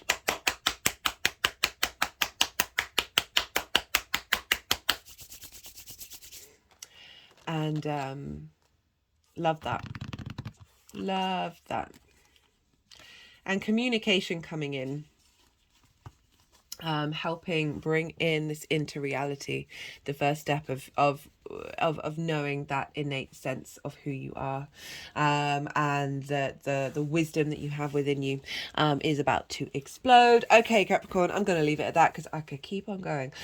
Be good to yourself, be good to those around you, and most importantly, be well until we meet again. Sagittarius, Sagittarius rising. How you doing, Sagittarius? For those of you just tapping into the Sagittarius energy, look to where Sagittarius falls in your chart, the house that it's in, the themes of that house, and apply those themes to the messages that are coming through. Take what resonates, leave what doesn't. But for Sagittarius rising, this transit of Jupiter is happening in your 6th house. For generally, just for Sagittarius energy, Taurus energy is in conjunct to your Sagittarius energy. In conjunct is when traditionally these two signs don't have anything in common. Sagittarius is a mutable fire sign. It's yang, day in nature. Taurus is a fixed earth sign, and it's yin, night in nature. So the way I look at in conjuncts is it can feel a bit crosswise, it can feel a bit difficult, there isn't a free-flowing energy here, and it can just feel a bit difficult to get on the same page. But once you, we've all got things in common.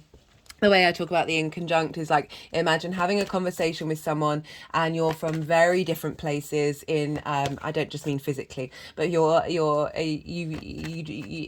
blah, blah, words are difficult to say.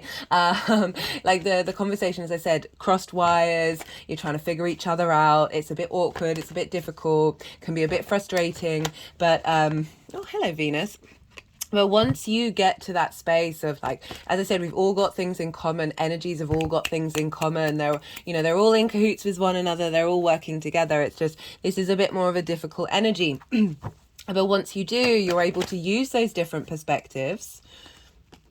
Oh, very nice. You're able to use these different perspectives in order to create magic. So this is when different neurons get activated, different pathways are created, and it can just be a bit difficult. For Sagittarius rising, this is in your 6th house. This is work, health, and routine. So this is a difficult house. It's the house of it's a difficult house because we can struggle with work. We can struggle with getting routines in place. We can struggle taking care of our health, but once we get that magic going, that's when, for me, the 6th house is like the adult in the room, and sometimes we find that difficult to do, linked into our own personal trauma or the difficulties in the world. This can just be like, I'm finding this hard work to get the motivation up and running to be able to do this. Now with Jupiter moving through the 6th, you are getting an expansion, you're getting wisdom, you're getting a sense of ease and flow, just wanting to lean into that area of your chart a bit more. As I said, Jupiter brings in inspiration. There's a sense of wisdom coming in here. It's linked, Jupiter's linked into gurus, teachers, priests, and it's just the law as well. So there's kind of like this higher perspective, and when we get a higher perspective, we can lean out of the small details and not get bogged down by them. And so there's just this ease, there's a flow. Jupiter is the greater benefic, wants to really help you out. It's going to give expansion in this area of your life. But the main thing is inner wisdom, right? So Jupiter's linked into luck and abundance. Yes, these are very much energies of Jupiter, but it's through that innate understanding and wisdom of self that you are then able to then change your frequency and bring in opportunities that match that innate wisdom. And so wherever Jupiter is moving in the skies and whatever house that's falling in, you're then, through this Jupiter transit, going to get some more confidence in this area of your life, a more understanding of what truly matters to you in the long term. Jupiter cycles are 12 years. Look to the summer of 2011 to the summer of 2012 to see what was going on in the Taurus area of your chart in the last cycle. We're now starting a fresh new cycle, looking at your work in a different way. What it is that's important to you in how you work. So the second house is the tools in which you have in order to make your money, and the sixth house is the lens in which those tools are used, the modality in which those tools are used. Taurus is very much about the senses, the physical body, just leaning into helping people feel good. You know, it's ruled by Venus. The moon has her exaltation there. So it's nourishing, it's supportive. There's some love and appreciation. There's creativity here. So you're getting a revamp, you're getting a boost, you're getting an expansion, an elevation of wherever it is that you're at in the way that you work, in the way that you take care of your health, and the way that you establish routines. I remember when I had a Jupiter transit in the 5th that I was just able to maintain those routines more. Taking care of my health in different ways, but maintaining that, finding wisdom in that, looking at the way that I work and wanting things to change, wanting that dynamic of my old profession to shift, and looking at the fundamentals of what is important to me in the way that I work, and really wanting to prioritize that and finding expansion and possibilities through that. We've just got the 10 of Wands again, that change, that sense of burden being lifted by Jupiter being here. So as I said, Jupiter's a forward-thinking planet, so it's a 12-year cycle. So you're starting a new cycle in this area of your chart for the next 12 years. Jupiter can bring in questions of faith, like testing your faith. And the reason why Jupiter does this is in order for you to know what it is that you don't want, in order to know how to expand in the direction that what of the things that do matter to you. Jupiter can also, it's all going to depend on your chart, how this shows up. Jupiter can also then bring in opportunities linked into work, linked into how you look at your work, finding some wisdom. So Jupiter can be both your energy and the outside world's energy. The 6th house is also about co-workers. So perhaps meeting someone at work who just says something to you in a way that just shifts your perspective, helps you really get in alignment with yourself. You bringing wisdom to the work that you do is very much a thing as well. How else might this show up? As I said, meetings, see people at work to help you understand and provide opportunities for that shift and change, for that elevation, that inspiration to come in. Also finding teachers that are linked into taking care of your health as well. You may have health problems show up during this transit because Jupiter does expand. There's different frequencies, so it could expand health issues. But with that, it will bring in deep knowledge and understanding of how you then fix those things. So maybe something that's been a long-term issue for you for a while, you're going to find either from the outside world information of how that's going to help you or you're going to go on your own journey of learning, of understanding whatever that is, and finding solutions, finding opportunities to fix the problem. Yeah, Jupiter's the greater benefic. It wants to help you out. It's really there's a generosity and there's a confidence here. So, well, you know, after the transit, I always note that you just feel a bit more at ease with that area of your chart, area of your life, and there's from that you then grow and grow and grow as then Jupiter then moves through the different signs, bringing in new strengths that are building on this. And you know, each area of your life is starting a new cycle, and it's bringing in this holistic understanding of what's going on. So yeah, very expansive energy, helping you be able to tackle the things that might be a bit difficult with a bit more ease and a bit more abundance. Yeah, so you might also find yourself overworking. That is definitely also a thing. But always be mindful of when Jupiter expands in a way that might overstretch you. As I said, these things can show up to get you to understand what is actually truly important to you. And, you know, we learn in numerous different ways.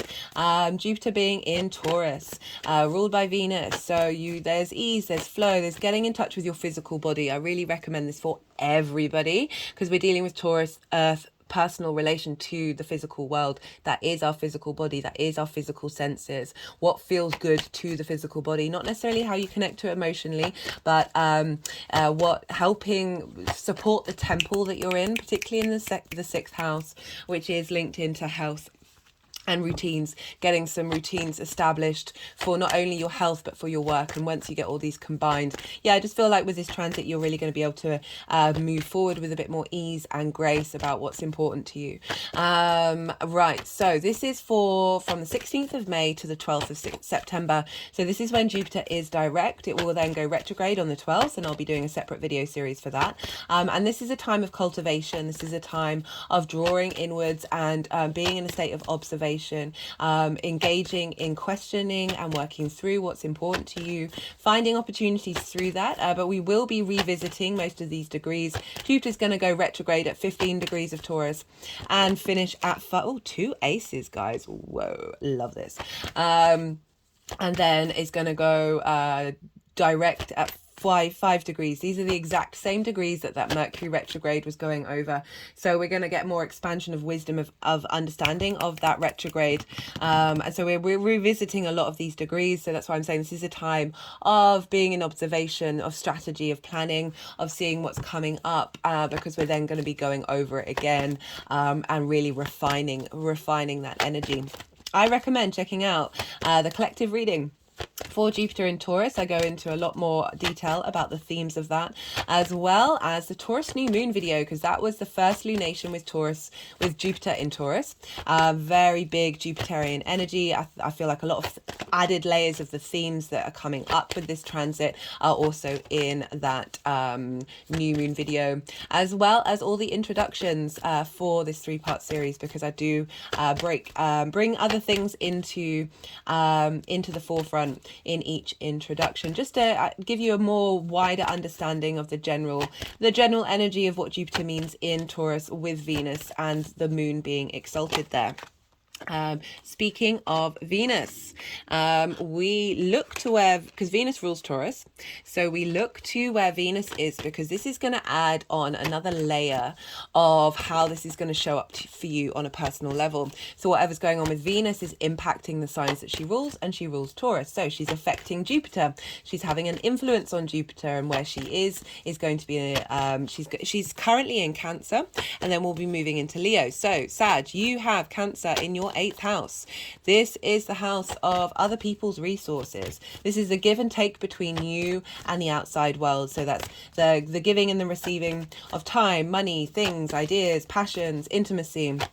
All of this dynamic, as well as it's being the house of transformation. It's also the house of big money. It's linked into mortgages, loans, inheritance. It's 3D inheritance as well as 5D inheritance. It's kind of like how the dynamic of your one-to-one relationships or the relationship with the outside world shows up, right? So the energy in which that's being transferred. So Venus moving through here, Mars has been there for a while, helping you understand and connect to your motivations when it comes to the kind of, we can have a lot of unhealthy relationship dynamics in the 8th house that are being cleared out and healed. And Mars has really been helping us understand our motivations in that area of our life. And now Venus is moving through here. When Venus moves through the 8th, this can mean support and creative ideas coming up from the outside world. Sense of value and appreciation in the outside world, a bit more ease of your moving around and engaging with other people, and this is feeding into your place of work. So it might be that opportunities come up in the 8th house with Venus that are going to help you understand how you want to expand in that area of your life. And so, you know, all of that flow and ease, Cancer and Taurus sextile one another. So we you know, the Sun and Mercury are going to move in there as well, and that's all going to be sextiling Jupiter. So sextiles are an aspect of Venus, and she wanting to bring in creative energy. It's very subtle, free-flowing, easy energy. It's about love, appreciation, value, harmony, and how you connect to people, or just general connection with the outside world. And so there's a lot of support coming in, a lot of creative energy that's going to help feed into Jupiter, as I said, to help you understand, like, what is the wisdom of that dynamic with the outside world? How is that supporting how you operate in your work? Is it trying not to let it diminish that, letting that hold you back? Of Jupiter really wants you to find your wisdom about what's important to you, and not be defined by the outside world. And what you're doing here, you're setting up, as I said, a 12-year cycle. And Jupiter and Saturn, they are called the social planets. So the Sun, Mercury, Venus, the Moon, and Mars are all personal. And it doesn't mean, right, so the social planets kind of imply that these cycles are helping not only you, but your society and your communities. It's not that the personal planets don't, but they're more the sort of day-to-day stuff, because they move a lot quicker. Whereas, you know, Jupiter's there for a year. As I said, look to keep getting that wrong, the summer of 2011 and the summer of 2012, and see what sort of work cycle you started there, what sort of health cycle you started there. This card's come up a lot. It was in the collective reading as well. Yeah, I'll talk about that more when I get to it. Right, so that's the 8th house. So themes of that might crop up. And then she moves into the 9th house. This is in Leo. She'll be retrograde here. She's going to be here for the rest of the duration of this Jupiter reading. And this is a fellow fire sign. So this will trine your Sagittarius energy. And for Sagittarius rising, this is in the 9th house.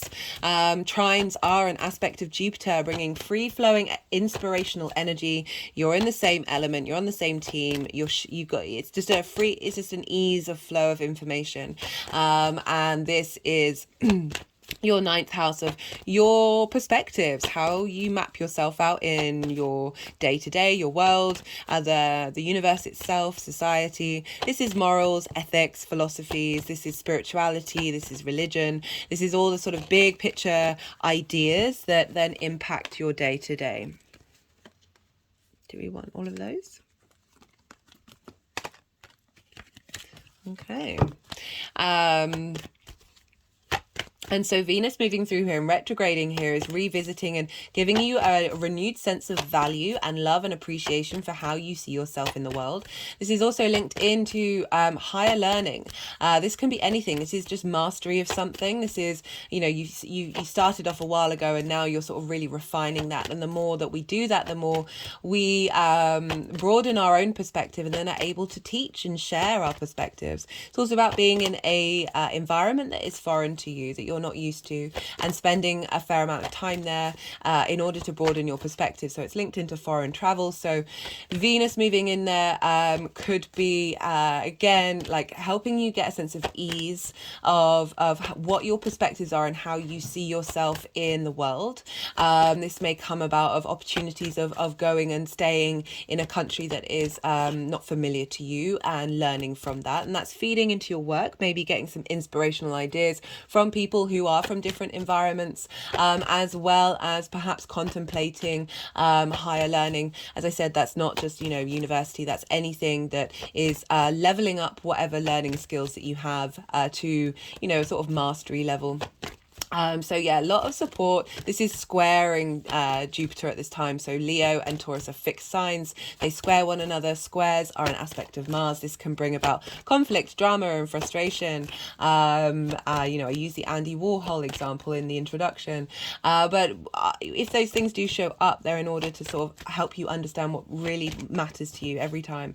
But also friction. Squares are a powerful manifestation energy. We need friction in order for things to move forward, to come into being in this 3D linear time frame and dimension that we are very aware of. So as I said, opportunities coming up during this time that help you understand the expansiveness and joy that you can bring to your works, right? So Jupiter's very generous and very jovial. There's an ease. You just feel good about that area of your chart while Jupiter's there. As I said, there are also questions of faith, but it's not as painful as, say, Saturn transits can be. Right, so there's just, you're just feeling good, or feeling good about the exploration of what it is that how you want to work, the exploration of your health issues, or just generally health in general. Like even if you don't have health issues, it's then like leveling up your embodiment of health. As well as just, you know, finding the ease to tackle those routines. And so Venus, as I said, in the 9th is providing opportunities of your philosophies feeding into your work, feeding into your health, feeding into your routines. For a lot of that Venus transit in Leo, she's going to move in on the 5th of June, and then on the 19th of June, so 2 weeks later, she'll move into shadow. And shadow is the time when a planet moves over the degrees that it will then retrograde. And that can be really loud. And then she'll be retrograde. So even though Jupiter's direct, the messages that I've been getting is really kind of like, this is a time of cultivation and observation. Opportunities may come up to, it's like you go with your intuition about how to work with that. It's not about not taking action. Yin energy is not about not doing anything. There's a sense of, as I said, that cultivation, that planning, that observation, and the more that we bring in that information, the more that we can get a higher perspective of what it is that we're doing. But with that Venus retrograde, that energy is feeding into Jupiter. So we have got this sense of revisiting things from the Venusian side of things, and that is going to have an impact on how you're revisiting one area of your chart, and that's feeding into another area of your chart. So there is that sense of just taking your time with things. I feel like with that health side of your chart, and because we're dealing with Taurus, which is your personal interactions with the 3D world, it's very much linked into nature, of getting a bit slow, a bit simplifying things, that spending time, I've said this with all the signs, it came up, you know, obviously it's very prominent energy with Taurian energy, that spending time in nature, however that manifests for you, is going to be of great benefit for us all. And that is where, you know, the wisdom's going to come in. And just generally Jupiter moving through Taurus is helping us find a little more peace with this 3D existence, which I know a lot of us struggle with, but we're not here to shame that dimension. Getting all the dimensions to work together is the goal, rather than rejecting and isolating ourselves. Right, so because we're dealing with Jupiter, we look to the signs that Jupiter rules, and oh, hello Sagittarius, Jupiter rules your sign. So Jupiter transits, you and Pisces, Jupiter transits have a bigger weight because they rule your rising sign. So wherever Jupiter is, that's sort of leveling you up. because wherever the ruler is, whatever they're doing, they're activating and leveling up the signs that it rules. This also means that themes from those signs and therefore those houses are going to show up to me, add a new, more nuanced understanding of how Jupiter's going to be for you. Also look to where Jupiter is in your natal chart. This will just add on another layer. So Jupiter rules Sagittarius and Pisces, and you have Sagittarius in your first house, Sagittarius rising. And so we've got a boost from your career, not your career, sorry, the way that you work in your health and your routines, showing up in you wanting to embody that, right? So the first house is how you embody your sun or your moon in your actions and your deeds. It's your vitality. It is your appearance. It is your body. It's often how other people see you. So you've got this great transit of Jupiter moving through the fifth of prioritizing your health. And with this, the themes of the first house of then wanting to take action to embody it. Coming in with that Sagittarius energy. You have Pisces in your fourth house. This is the house of home, roots and foundations.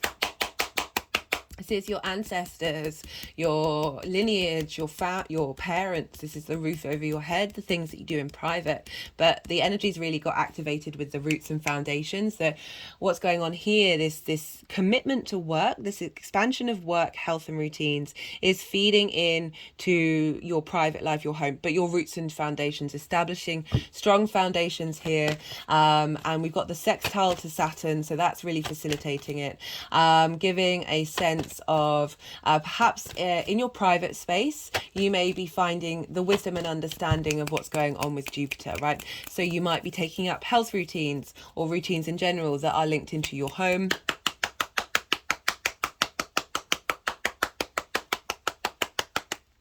And because we're dealing with the fourth house, like that is a big house for trauma being there, because it does represent our formative years. It's linked into our parents. No matter what they do, they can still mess us up. The clearing out of energy there, and having the wisdom of an understanding of how that may have affected you to then not commit to yourself. So like neglect can come up in so many different ways, and often the sixth house can get blocked, where you're reaching for excess rather than, as I said, being the adult in the room and being able to parent yourself. So often when we've been neglected in various ways, it's all subjective to you, that we then repeat that neglect in our own lives. And that, you know, that crops up in the sixth house. So getting some wisdom and understanding about the past and how that may have impacted you is going to give you a more cohesive understanding of how that's impacted your work and how that's impacted how you go about routines and looking after your health. Right, so as I said, Venus is going to be in, all of this is going to be in the description box, as well as I'm going to write out a list of all the aspects, well, not all of them, but sort of the main aspects that Jupiter is going to be making between now and the 12th of September. So you may want to look at those. I might get round to writing a little bit of a blurb with each of those aspects, just so you can get an understanding of what they are, because just hearing, oh, something's sextiling this in this and this and this, you might not connect to it. But I'll see how I get on with that. I've got a lot on to do this week, but I will, this is a good couple of months here, so hopefully I will get around to doing that for you. But yeah, so right up until like the 11th of July, we're dealing with Jupiter conjunct the North Node as well. And this is going to be within 10 degrees of the nodes. And so this is going to be nodes exaggerate things. They make things bigger. So we've got, the biggest planet in the solar system, the sense of expansion is going to come in with the nodes of like, you're just going to feel the direction of where this is heading very loudly up until the 11th of June, and then it might settle a little bit. July, I'm sorry, I do apologize. So yeah, Jupiter is known as the luck planet and the abundance planet and opportunities. I say that because, sometimes it doesn't show up in that way. It's more, for me, it's linked into inner wisdom, inner truth, and that more that we understand that from a personal space, the more our frequency changes, that then brings in these opportunities, brings in that luck. As I said, this can question faith around things in order to do so. So that may may show up as well. It could be that you get opportunities straight off the bat, but we do have a retrograde, so that's going to be revisiting and going over it. It might not be until it moves out of the retrograde that things really begin to manifest and kick off. But as I said, it's going to be different for all of you. It'd be interesting to hear how this all resonates with you all. Right, okay, so this is usually when I'm quiet. They've put the deck down, which means all the cards have come out. They're going to do some energetic work and move the cards into the 4 piles, and then I'll start and talk and refer the cards into what I've been talking about. This is a time for you to digest that information. There's a lot. You've just heard a lot. See what intuitively comes up for you, what you might have noticed already with Jupiter ingressing. Like when planets move into a sign, more often than not, you just get a lot of clues about what the end result will be. Yeah, it might be interesting to think about that. Right.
I'm just going to have to pause for a second because I've got a little cough.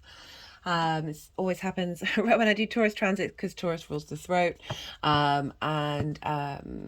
Yeah, there's that reminds me I think it's part 2 of the Taurus new moon. I do a throat clearing and throat activation. So a lot of the wisdom that Jupiter's bringing is helping us get in touch with our voice, our true voice. And that affects every area of our chart. So yeah, just to bear with me, I'm just going to pause for a second. Right, so got a lot of cards here for the energy of Jupiter in general. Right, so we've got 3 difficult, they're semi-difficult energies, and so this is kind of highlighting, I feel like, what Jupiter's helping clear out. we've got the 5 of Cups, the 10 of Wands, and we've got the 7 of Wands. So these two are the main sort of difficult cards. And the 5 of Cups is linked into grief. The 10 of Wands is burden. The heaviness around perhaps work that hasn't been, you haven't been able to connect to, or there's a sense of loss of feeling disconnected, feeling overworked, feeling just there's a sense of sadness linked into perhaps not necessarily being able to do the kind of work that you want to do that's actually supporting you, because that 10 of Wands that's a lot of burden. This person isn't even able to look up, they're looking down, they can't see that they're at the end of their journey. You've had a lot of weight on your shoulders, with that sense of grief, of perhaps questioning and working through what work means to you. This also could be linked into health issues that through grief, through pain, working through things, you felt in the physical body of being quite overloaded, and that might have led to physical illnesses. I only bring that up because the 6th house is linked into health. And you know, Taurus, the physical body ruled by Venus, like not being valued, not being loved, could energetically have an impact on how your body responds in terms of illness and not having a healthy physical body. It also could be not being valued in work, but also being overburdened and not feeling the love, and we've got the 7 of Wands here. This is an interesting card. I always like this card coming up because this is about, and this came up in the collective reading, and it's been in a lot of the readings so far, that this is about asking us to acknowledge our inner worth. And I feel Jupiter's helping us with that across the board. Our physical experience, I know we personally connect to the 3D realm, right? So this figure is on the higher ground. Their stuff is above all the others. So there's this sense of value and, so I just got to pause again because the tickle's coming back. Right, so we all have something that is of value, that is unique to us, that is of quality, right? And this figure has that by showing that they're on the higher perspective, and that even though they're fighting all these other ones, they've still got the higher ground. But I want to show, and for those of you who are regulars, do bear with me because I do repeat this, but look at the person's face. They don't look confident. They don't look like they know that they are what they're doing. This is passions, this is creativity, this is drive, that what they've got is of value. They've got different shoes on, they've woken up and put on different shoes. Nothing wrong with that, also quite fun to look at, but it's implying this sense of unsteadiness, you know, when say like each shoe has a different kind of heel, that just is giving that sense of a bit wobbly. You also see here, I mean, they look like a giant, and I always kind of imagine as if this is a river, but one foot's like half in that. You keep falling into that, like it's uneven ground, even though it is higher ground. And the possibility of falling off the cliff, you know, there is uncertainty here. And a reason why I talk about this is because this is linked into competition, right? This is linked into lack. When we then question ourselves because we're comparing ourselves to others, we feel like we're having to fight off the competition in order to feel safe, right? Rather than when this card comes up, I'm like, do you need to do that? Can you just focus on you? If you think about that Andy Warhol quote that I said at the beginning, and he had Venus in Leo square Jupiter, he was like, just do the art. Don't care about what other people are doing. Don't care about opinions. Don't care about what other people's art they're doing. Just do it.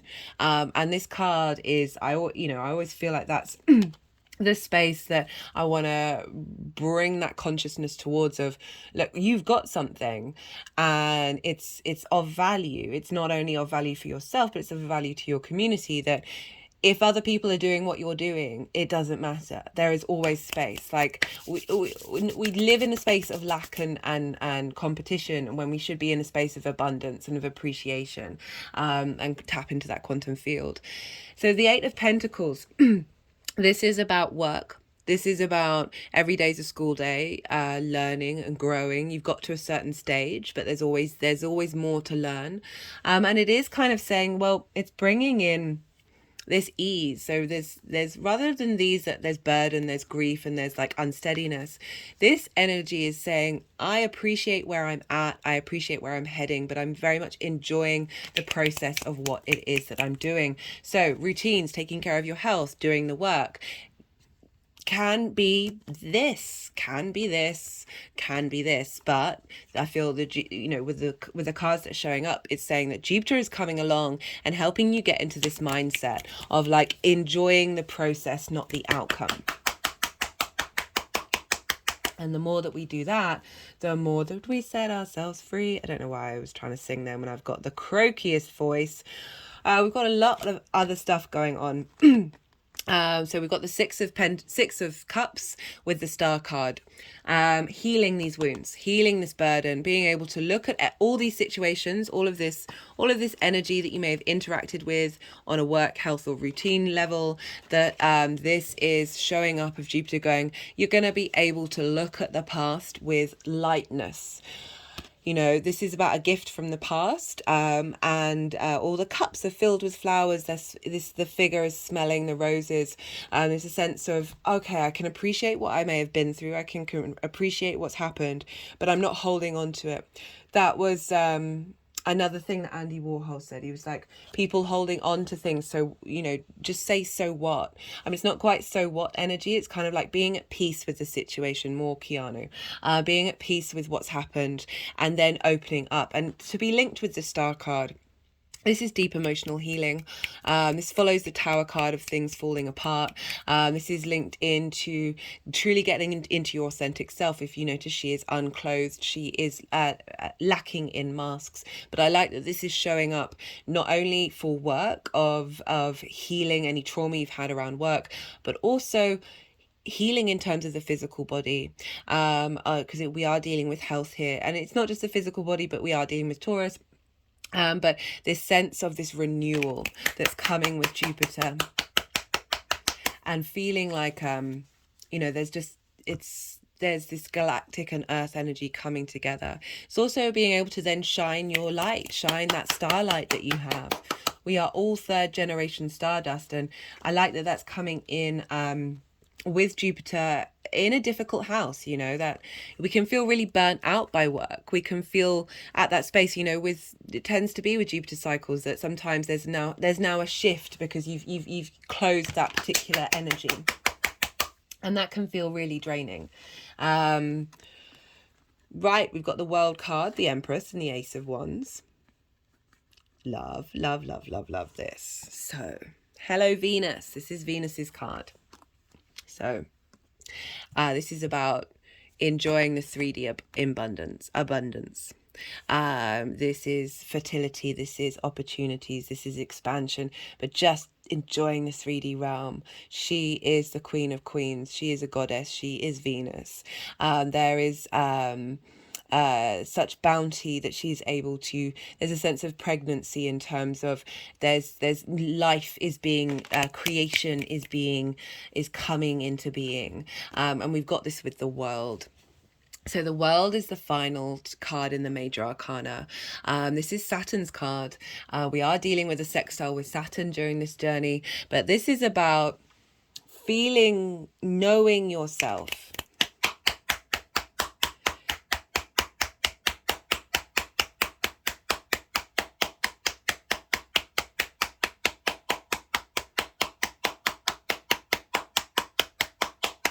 Do bear with me, guys. Knowing yourself. And when you know yourself, the world, you are able to move through the world with grace. There's more opportunities coming in.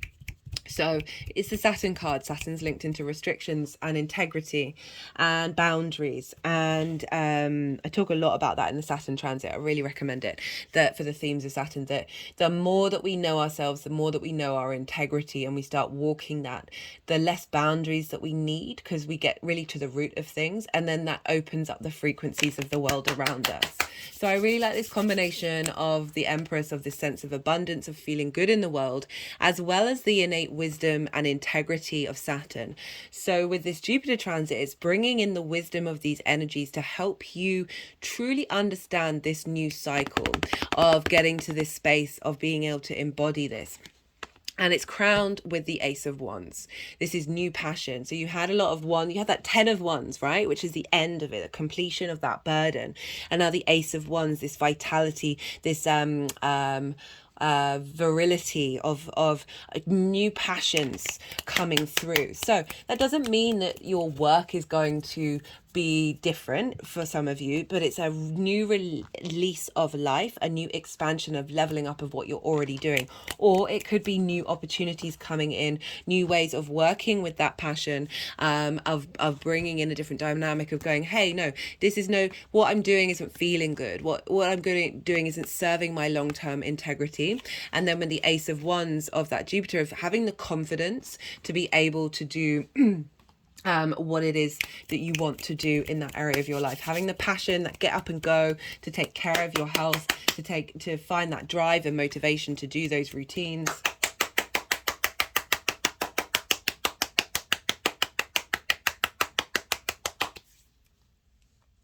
Right, I'm kind of wanting to leave those there. So that was the general energy of Jupiter that's being seeded at this time. I'm just wondering, them putting it there, it's sort of like really implying that this is like part of the end journey as well. Well, we shall see.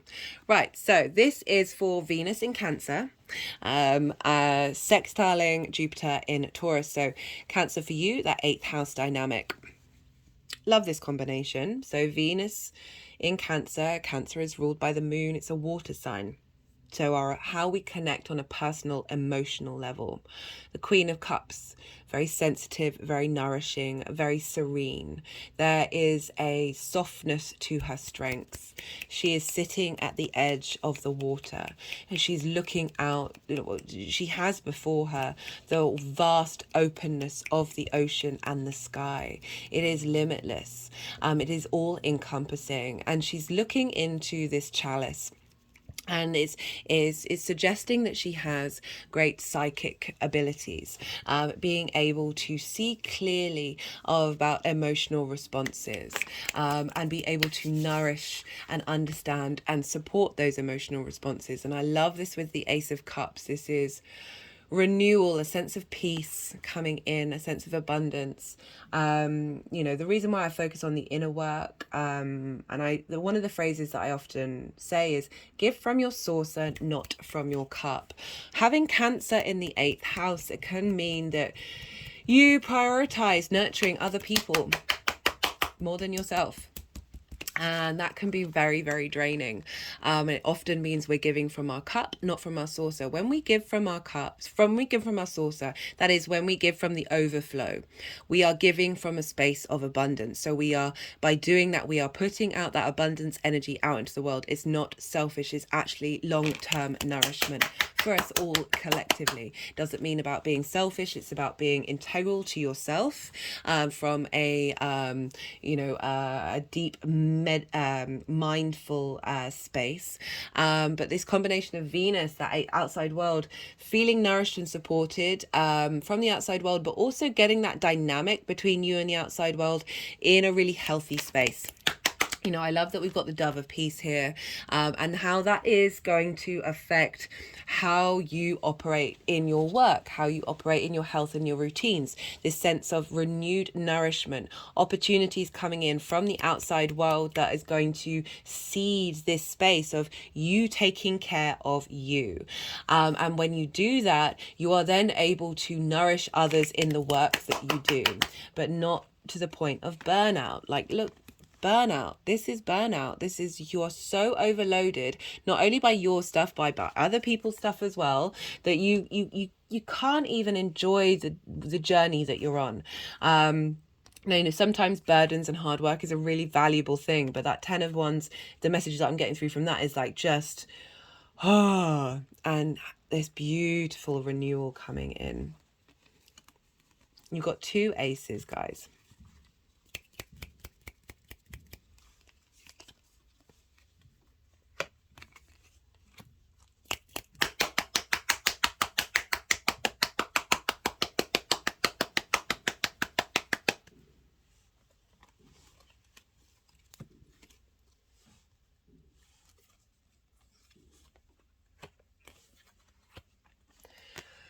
So, Venus in Leo in your 9th house.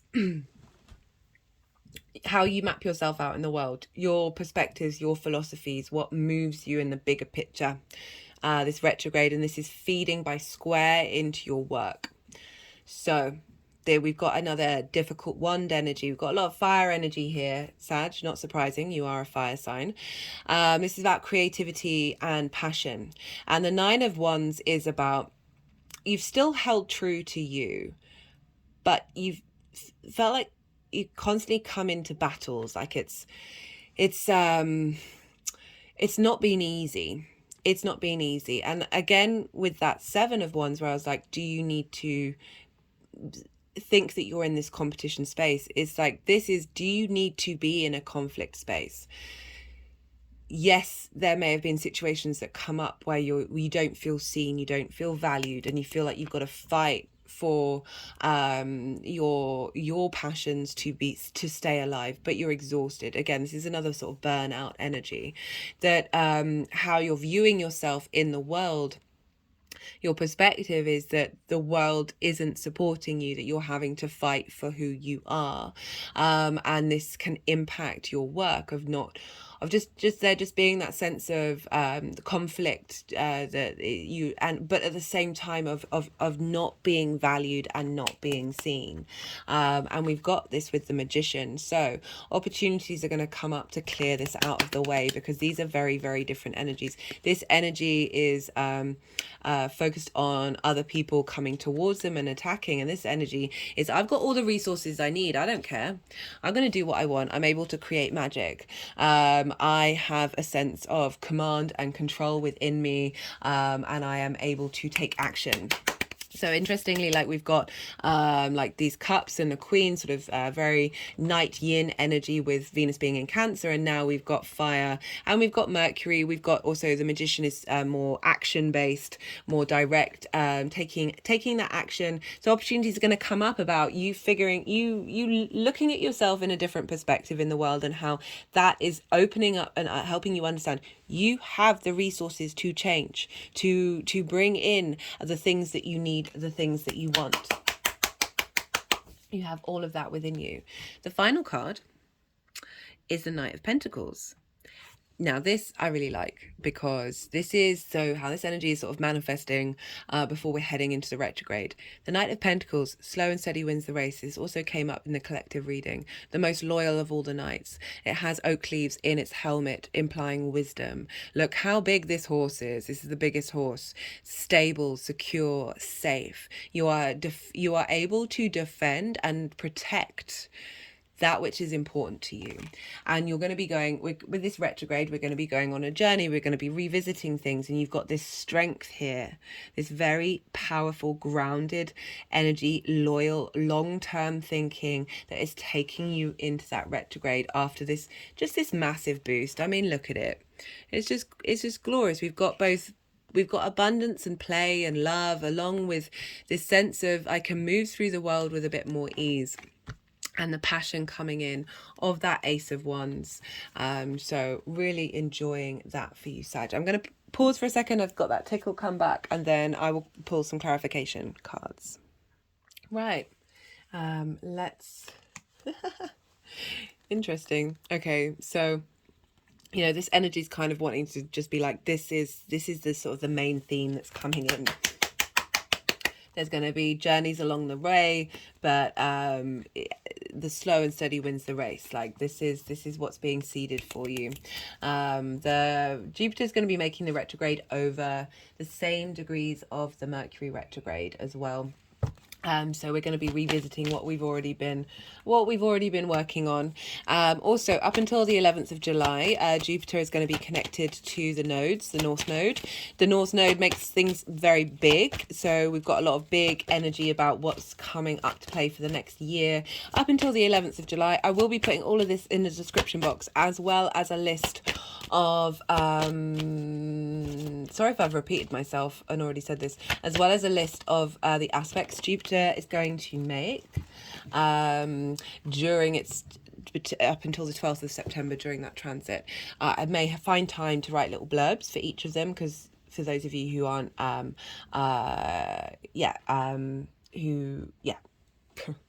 my words have disappeared. We've got spiritual partnership. So I feel like, so, you know, this isn't a love reading, guys. This is a you reading. That this is a spiritual partnership with your physical body and the work that you do. And a reconnection to love and value and appreciation.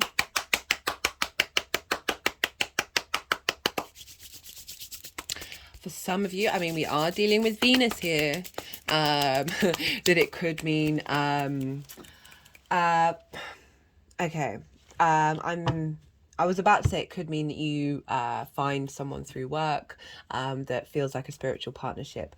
But I want to lean more into the sort of guru Jupiter side of it, that you may, through discovering routines, discovering health, working, figuring out work, whatever it is, that someone may come in. Sorry. Goodness me, this tickle, it's like it's about to explode. That you might meet someone that helps you on this journey, that brings in wisdom. Jupiter is you, and it's also the outside world of bringing people in.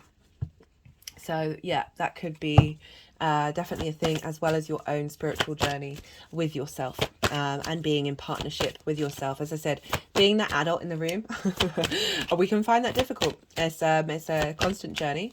We live in societies that do not support integrity and groundedness, and critical thinking and long-term thinking. We're very and that's, you know, so we are part of that system, so it can be very difficult to work with that. But yeah, definitely getting some seeded in energy coming in from Jupiter. Sorry, I just had to pause again. So every time I cough, I think of the throat chakra and the throat activation of you finding the truth of what it is that you need from all those areas of your life.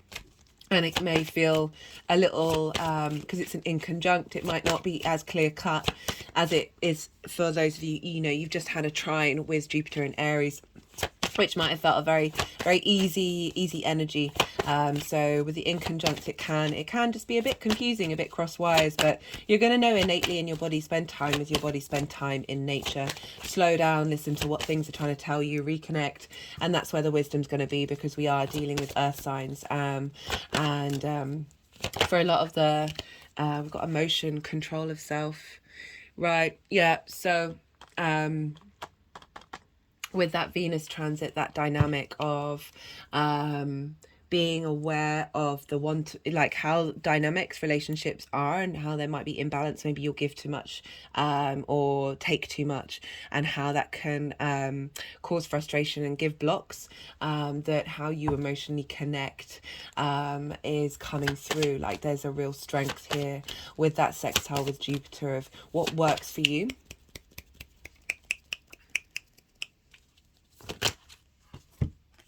We've got thought and communication. You know, I was just talking about getting in touch with communicating with your body. I recommend the practice of, I might say this in the third introduction, of when you've got a sensation in your body, of following that sensation through your body. and seeing where it goes and what it does. And that can be a really good meditation that helps you connect to your body and also helps release stuck energy. So we have stuck trauma in our emotional bodies as well as our physical bodies, and our mental space, our spiritual space, all of these things. And we can often neglect our body. Taking up practices that help slow you down, get you, as I said, more in nature, but also being physical, moving and really spending time understanding what your body's trying to say to you. So we've got the moon phases. This is Pisces, mystery, instinct, discovery. The moon also rules Cancer. Sorry, I do apologize. I'm gonna have to pause again. That through this cycle with Venus, and then the Mercury and the Sun are going to move through Cancer as well, and that's all going to sextile Jupiter. That some real wisdom can come through when you're tapping into your intuition, when you're tapping into your dreams, tapping into your unconscious, seeing what's coming up and what it is that you really need. So look to your dreams for clues and understanding about what's going on. Let's see. Final card for Sagittarius. And also, so it's the Pisces card. So that's your roots, your foundations, your home, your private life. So again, it's sort of highlighting that spending time in that regard is going to, by going inward, you're going to really be able to understand what direction you're heading in and where the wisdom is coming from, as well as strengthening those foundations, giving some stability in the home.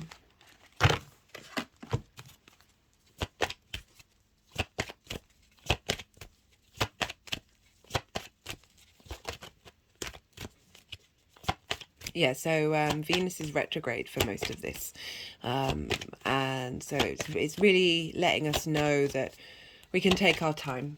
We can take our time with what's going on here.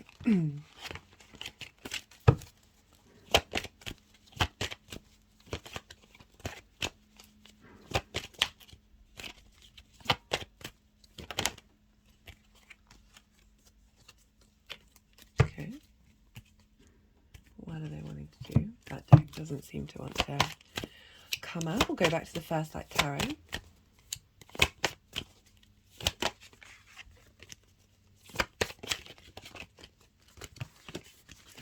The first step here.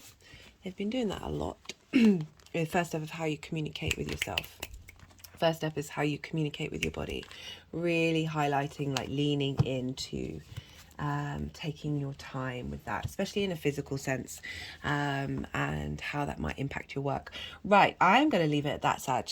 I hope it resonated. If it did, don't forget to hit that like button. If you're a new viewer, don't forget to subscribe if you enjoyed the content. Be good to yourself, be good to those around you, and most importantly, be well until we meet again. Scorpio rising. How you doing, Scorpio? For those of you just tapping into the Scorpio energy, look to where Scorpio falls in your chart, the house that it's in, the themes of that house, and apply those themes to the messages that come through. Take what resonates, leave what doesn't. But for Scorpio rising, do bear with me. I've got a bit of a tickly cough at the moment, as I said in previous videos. It tends to happen whenever I do Taurus videos because it's linked into the throat. Taurus rules the throat and the neck. So like throat chakra clearing going on here, guys. But I just need to pause to have a bit of a cough. Right, where was I? So Scorpio rising, this is happening in your 7th house of intimate relationships. This is the house of other. This opposes your Scorpio energy, Taurus. So there's this sense of with oppositions, there can be like seesawing from one energy to another, and it's all about getting things into balance. It's all about figuring out how you can get both of those energies to work together. So the house of self, which is where your first house, and the house of other, This is your intimate relationships. This is business, romantic, and friendship. The kind of relationships that have meaning in your life, that are very sort of significant. So this can be business partners. This can be clients, one-to-one clients, friends who, as I say, you know, it's not the group of friends. It's that individual friend that means a lot to you. It's also linked into marriage, which is why it's kind of like those sort of more long-term committed relationships, however that shows up in your life in a romantic sense. Rather than the short-term dating and romance that's in the 5th house. It also deals, you know, it's marriage, it's a contract, so we're dealing with contracts here as well. I also see it as my one-to-one relationship with the universe, and how it turns up in your life. So we've got Jupiter moving through your 7th house. So this is on an angular house. All the fixed signs have this on an angular house. Angular houses are the 1st, 4th, 7th, and 10th, and these are pivot points in your chart. There's a lot of potent energy. So whenever we get transits moving through these signs, it's big, right? So it's part of it's the fundamentals of who you are. It's also because these things either oppose or square your ascendant. So squares and oppositions, as well as conjunctions, are called hard aspects. They're very loud and proud aspects. Trines and sextiles and other aspects have a subtler energy. It's not that they're not important. It's just there's a loudness to angular houses, and you have this in opposition. And so, you know, as I said, there can be a sense of, I don't know, I'm not really getting it. That's why I'm struggling to get the words out, because we're dealing with Jupiter here, and after everything that's been going on with the eclipses. So I just realized that no cards were coming out, and that sometimes that means that the energies want to do something, and they're like, you need to put that deck down before the messages start coming out. Right, so we've had all the nodes there. You've had the North node there. You've been figuring out and striving and reaching for value in one-to-one relationships, and big changes have been happening with the eclipses. We're still in that eclipse cycle, so eclipses can take a while to show up in your life, but now Jupiter's moving through here, just bringing some wisdom and ease and understanding about what's been going on, all those changes. Jupiter is the greater benefic. This is there's support here rather than isolation. It wants to help you out. Jupiter's linked into wisdom, elevation, cohesion, a sense of expansion. It's also linked into luck and abundance. But why is that? Because for me, the way that I interpret that is that the more that we understand our own innate wisdom, the more our frequency changes and gets it in and brings in opportunities and for you that may are linked more into that frequency. And also there's a confidence with Jupiter. There's a sense of generosity and joviality that just makes you feel a bit better, and that's where that sort of lucky energy comes in. You're just sort of flowing through life a bit more wherever Jupiter is in your chart. In this transit, often Jupiter can bring up, what's going on with you, Scorpio? None of the cards are coming out.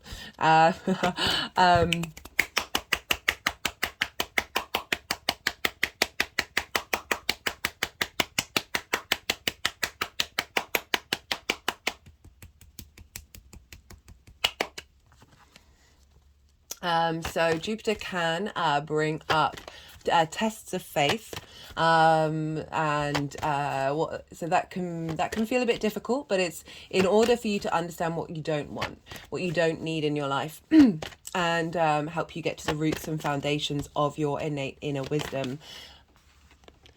That's hilarious. So no cards coming out, and the first card that comes out is the Jupiter card. Love that, Scorpio. The fixed signs, yeah, they've been going through it for a couple of years, and now Jupiter moving in to a hard aspect with the fixed signs. This is sort of going, hey, here's some salve to all the chaos that's just gone on. For those of you still standing, like this, don't worry, things are changing. Right, where was I? So yeah, tests of faith, and this is just to sort of help you out, really get in alignment with yourself.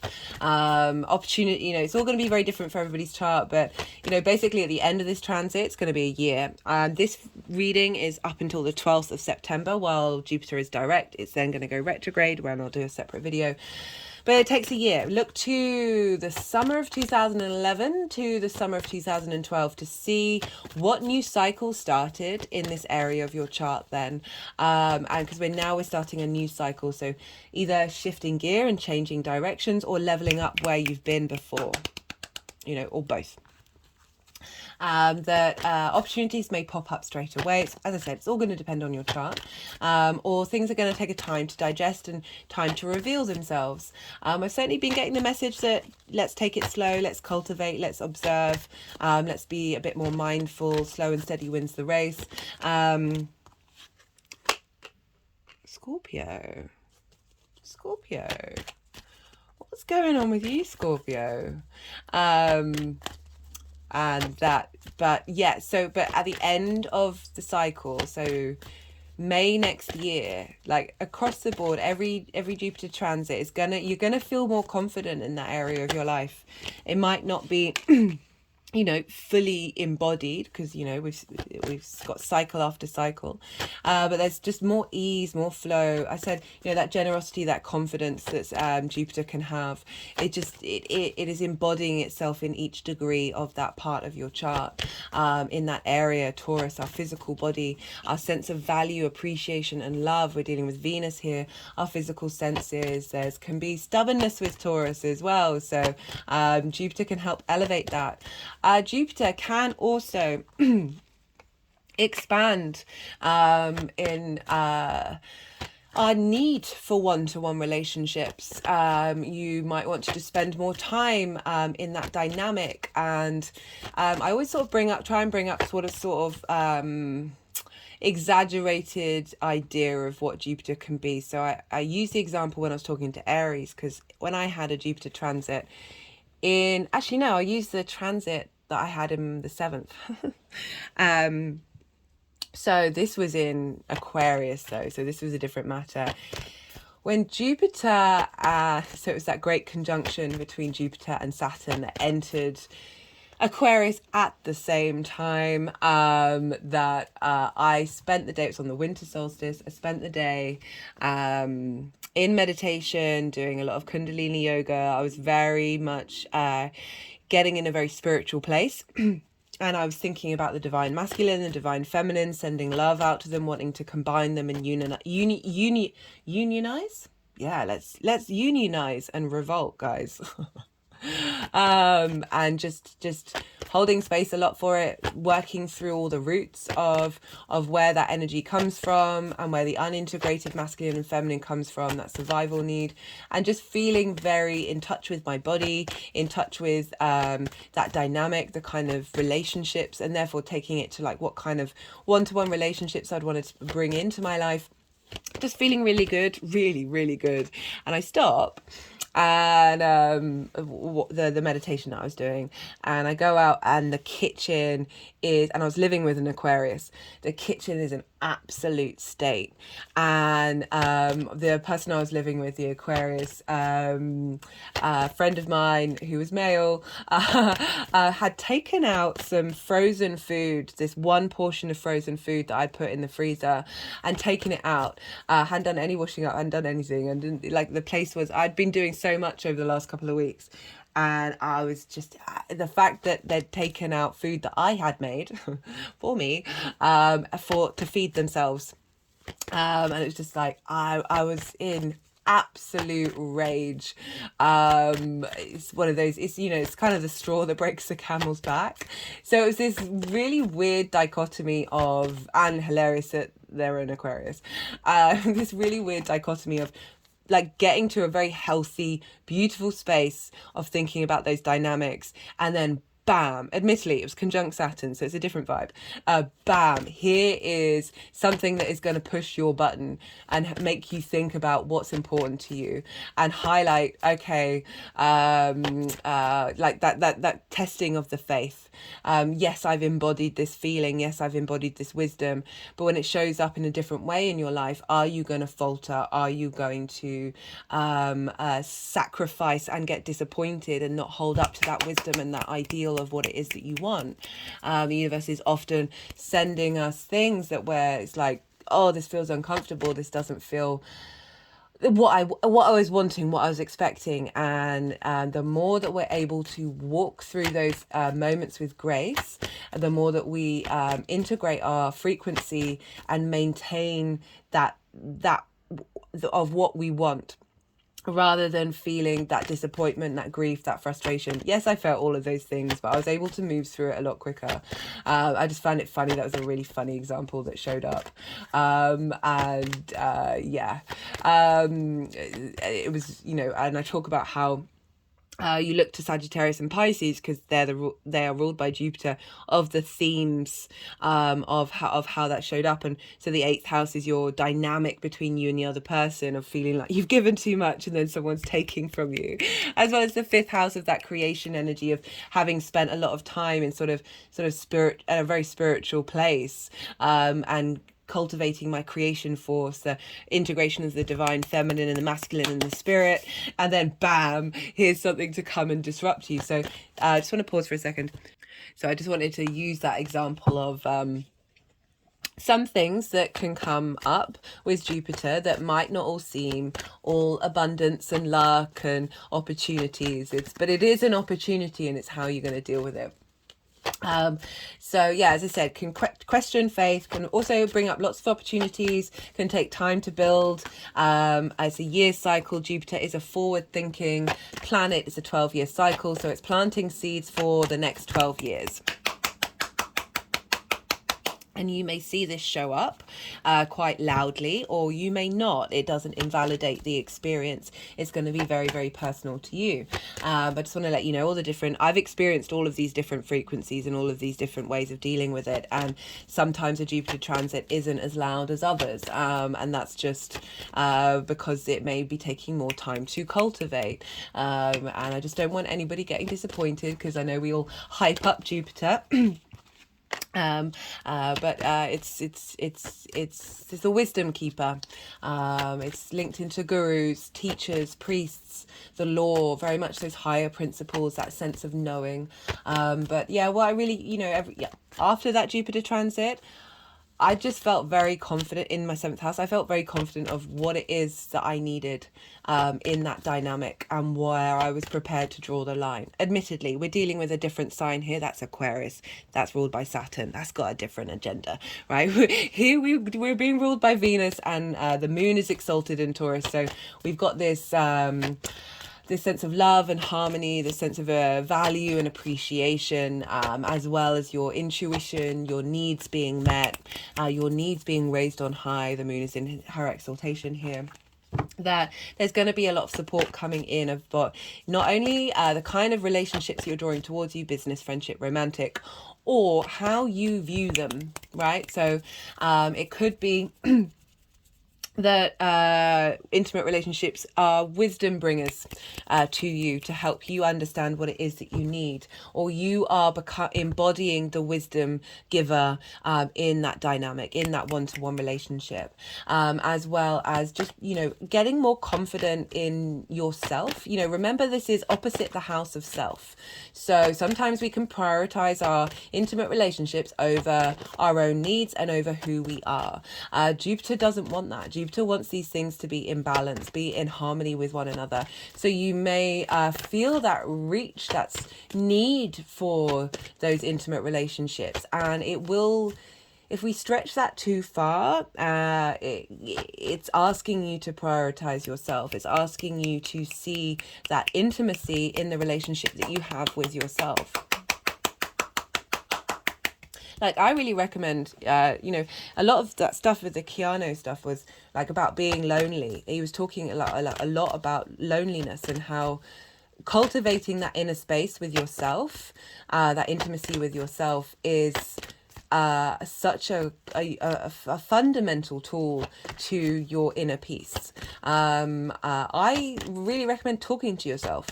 That might sound a bit mad, but I spend a lot of time by myself. I really enjoy being by myself. I'm a Virgo. The Hermit card is real for me. I take a lot of pleasure and a lot of solace by being by myself. I've always been very confused by people who move from one relationship to another, because not spending time by yourself, even though it can be very difficult, it can go a bit mad, but it helps uncover the essence of you. Like, you can get very absorbed in other people's agendas or other people's needs, and spending some time by yourself can also be a very valid part of this understanding of Jupiter moving through the 7th and finding that intimacy within. Right, let's see what's... Oh, goodness me. That's just me talking about Jupiter. Right, so because we're dealing with Venus, we look to where Venus is. And Venus is currently in Cancer, a fellow water sign. She'll be there till the 5th of June. I'll be putting all the details in the description box of what I talk about. Also, a list of dates and aspects that I'm not pulling cards for because it's a long transit, but they might be, you might want to look at them. I'm going to try and find time to write little blurbs for each one that might help you understand what's showing up. I'm sorry, I really do have to pause again. I'm about to cough. Okay, so we're talking about Venus. Right, because we are... Sorry, this is going to be a little difficult for me to talk while I'm doing this, because usually I quieten my mind because there's a lot going on.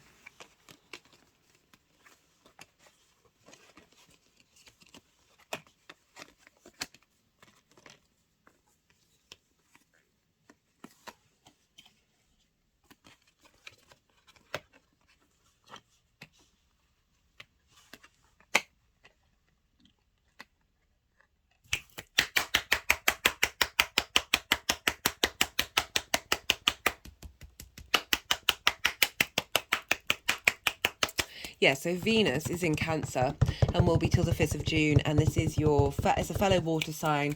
This is the 9th house. This is your big picture principles, perspectives, morals, ethics, philosophies, spirituality linked to God. It's like those big ideas of how you map yourself out in the world. And just realised I can talk about this while I'm doing the cards.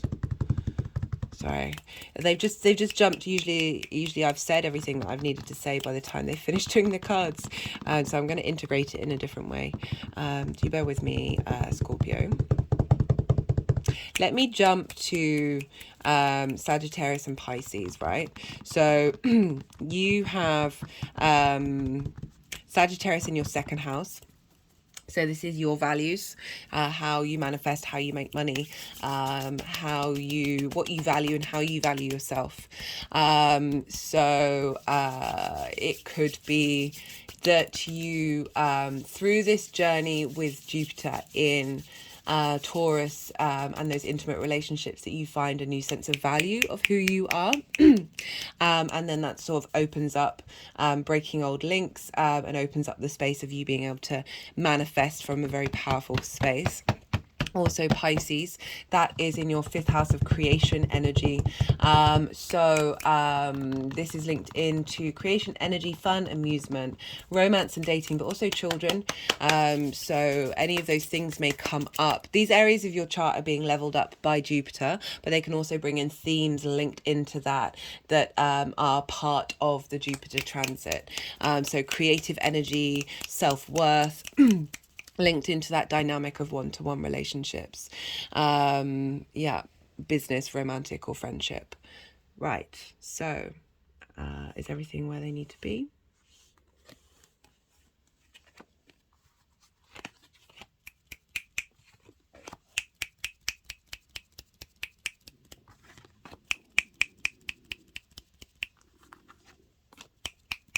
So they're just doing some work with the 10 of Wands.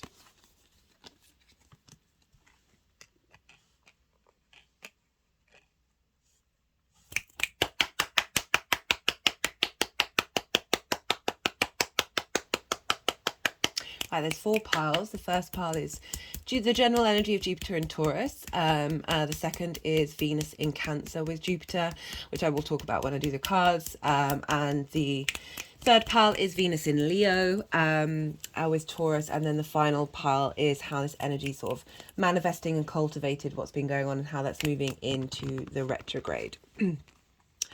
Right, so we have, for the sort of general energy of Jupiter, we've got the 5 of Swords and we've got the King of Pentacles. I kind of feel like we got that 5 of Swords for you for the new moon, Scorpio.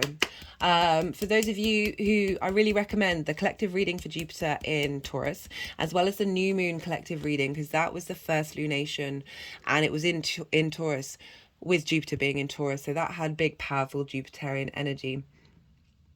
So we've got the 5 of Swords, we've got the King of Pentacles. Very different energy, right? So the 5 of Swords is, I would say, the most it makes me feel, of all the cards, this one makes me feel uncomfortable when I look at it. And it's a very complex card.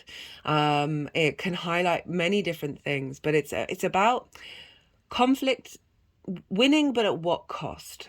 So there's sort of a bully energy, and there's also a victim energy, and there's discord. You look at the clouds are very jagged. There's just there's an uncomfortable sensation. You also look at the person's face and there's a slyness. There's like a really kind of that glee that you feel like when you've won, you've beaten someone down. You know, these are all emotions that we have that can feel really good in that short space of time, but how is that serving you long term? We've got the King of Pentacles. So how does this apply with the 7th house? So I talk about with this figure, like, bullies were off, you know, trauma begets trauma. So a bully can often have faced that energy at home in their formative years.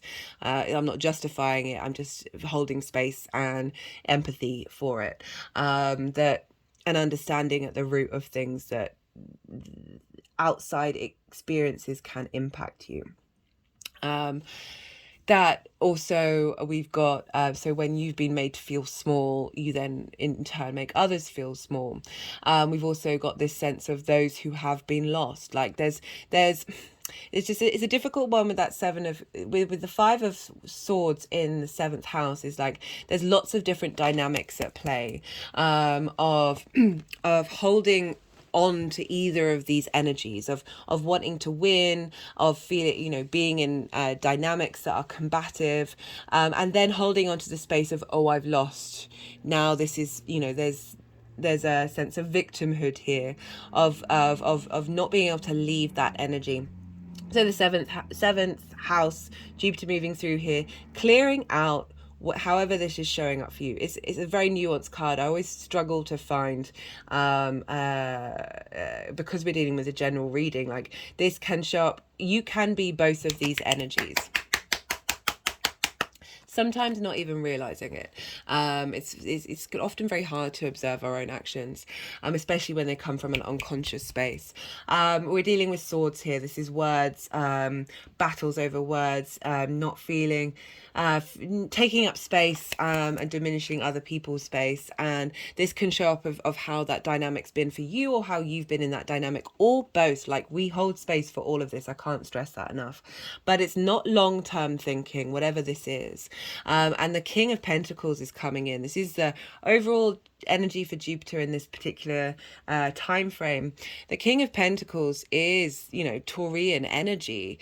The king is very calm and clear in the actions that it's taking, and they're taking actions in order to create structure and an abundance and sense of safety, a sense of connection to the 3D world that are going to last a long time.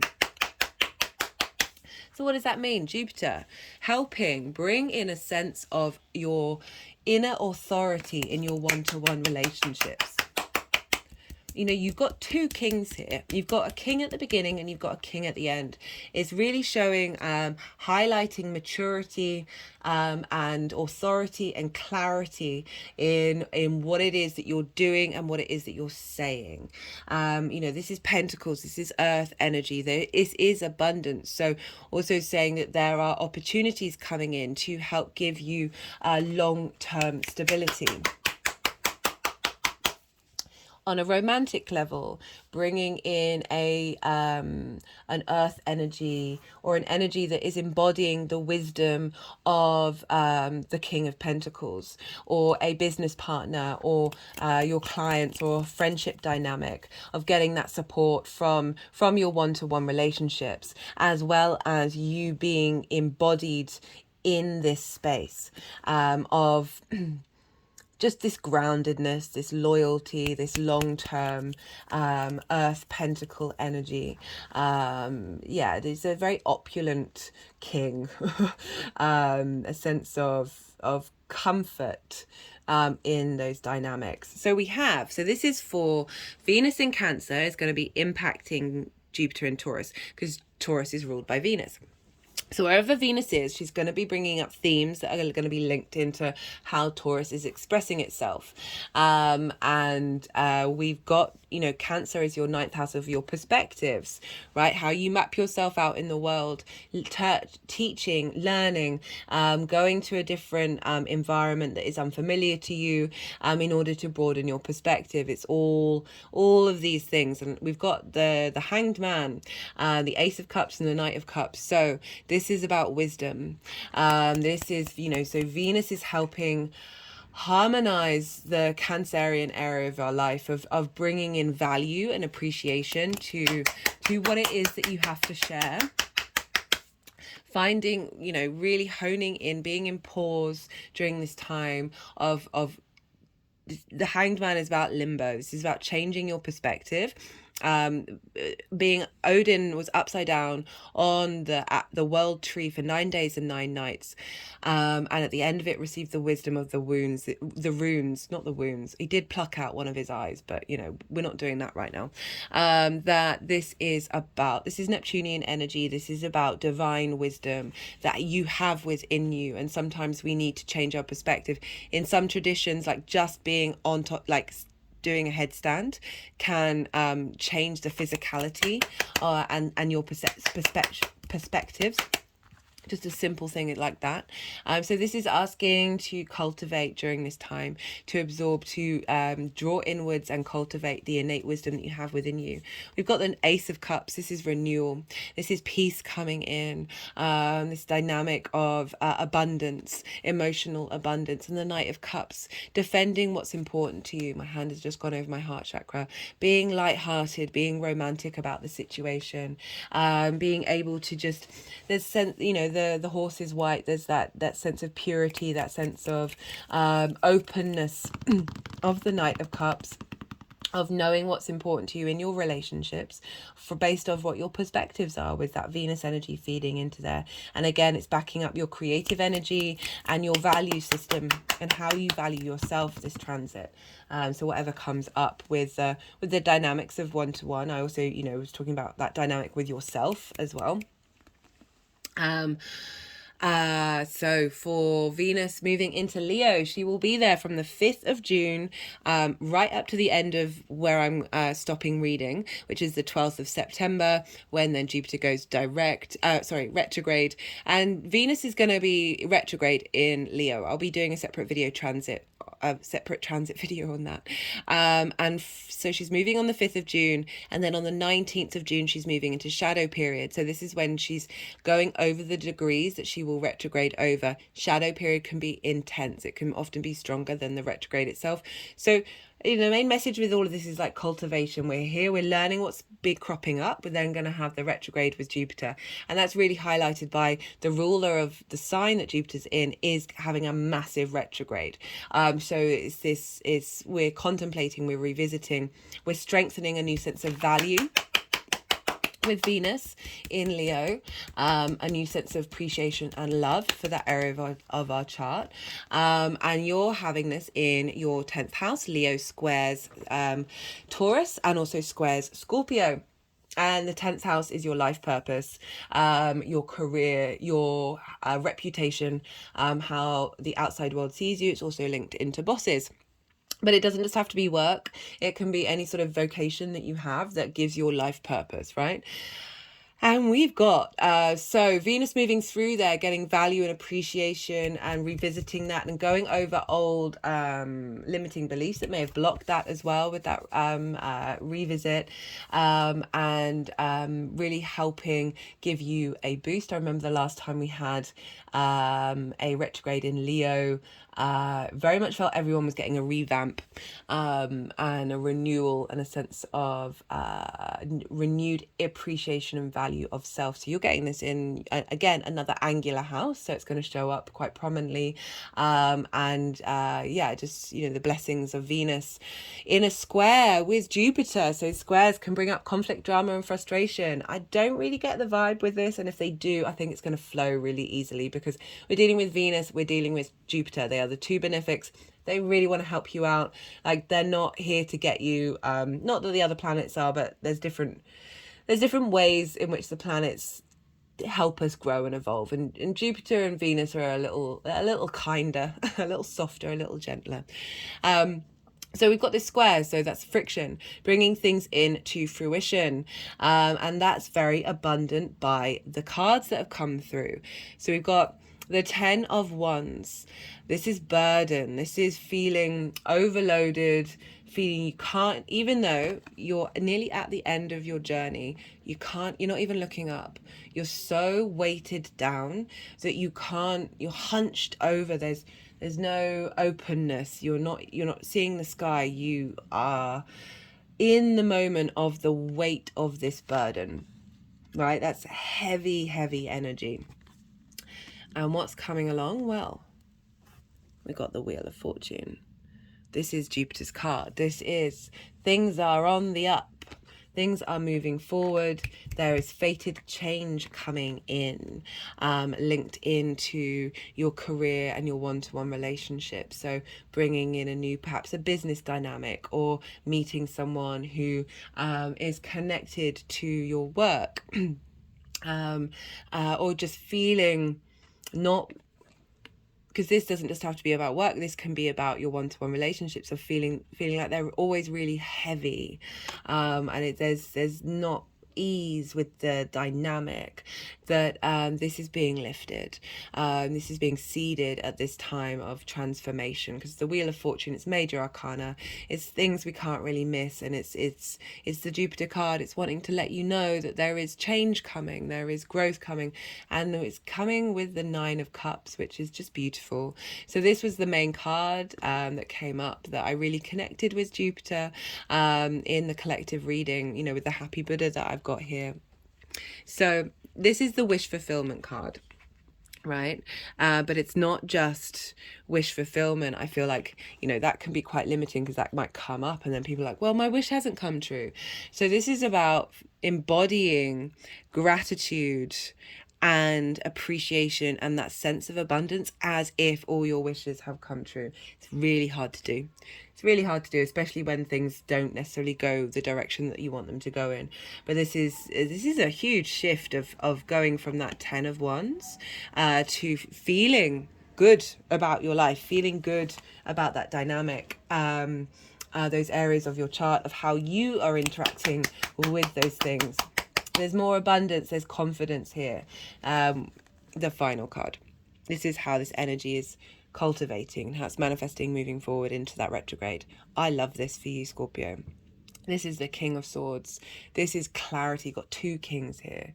From this unsteady, this unnervous, this burden of the confidence, the clarity, the certainty, I know what I'm doing. I feel very clear in what I'm doing. I have the strength to keep doing it.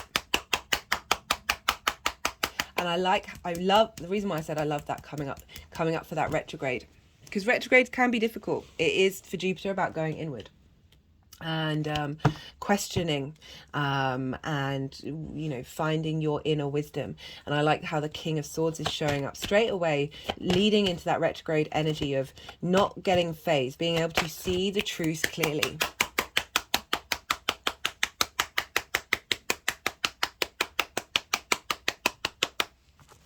Right, I'm going to pull some clarifications for you, Scorpio.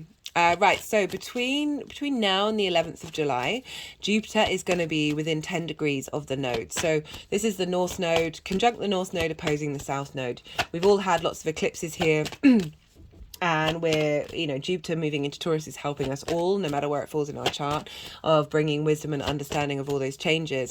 But the North Node exaggerates that energy, and Jupiter exaggerates energy already. So we've got a big, very expansive... Ooh, they were from the other deck. A big expansive energy, and it's where we're heading and what we're striving for. So I just want to, it's very... so we're getting a lot of understanding of the direction that we're heading in. Up until the 11th of July, and then it's going to calm down a little bit before it then heads into the retrograde. So I just wanted to let you know that that's happening, and we've got all that retrograde with Venus in Leo. We've got new beginnings and follow your dreams. Love this. Really like this. Is beautiful. I'm just gonna have to pause, sorry. Goodness me, this tickly cough just creeps up on me. I mean, those things are kind of self-explanatory to what I was talking about of wherever Jupiter's moving into a sign, we're getting a new cycle, a new confidence, a new understanding of what's going on. We've got thought, and this has come out so many times, thought and communication. It always helps remind me of getting into your physical body, communicating with your body, and through that, bringing in harmony into your physical body, you can bring harmony into your relationships. So a practice that I do is if I get a sensation in my body, I just follow it. So I'm really going to have to pause again. I'm about to burst into a cough. Right, that I follow that energy in my body and see where it goes and just let it release. And it's just a good practice to do some energetic clearing in the body. A new way of communicating.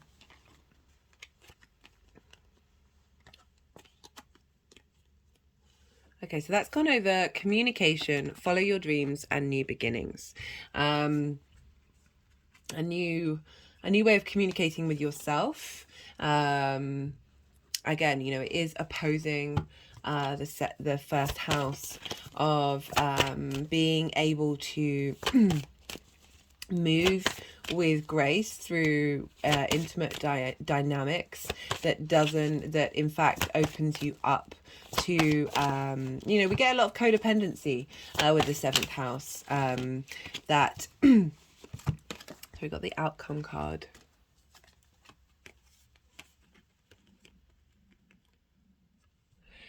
It's just making me think of that 5 of Swords cards, that there's that discord there, there's that conflict there. Arguably you are ruled by Mars, guys. That can be a part of the journey.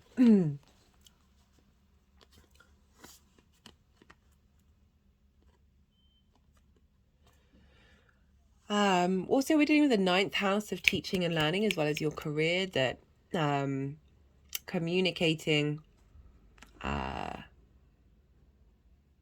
giving you opportunities to communicate your value and what's important to you.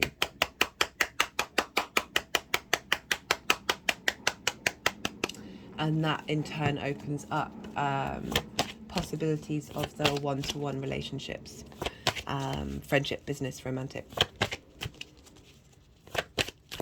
Yeah, but that follow your dreams, it was making me think of that opposition with the first house. We've got karma, domino effects. And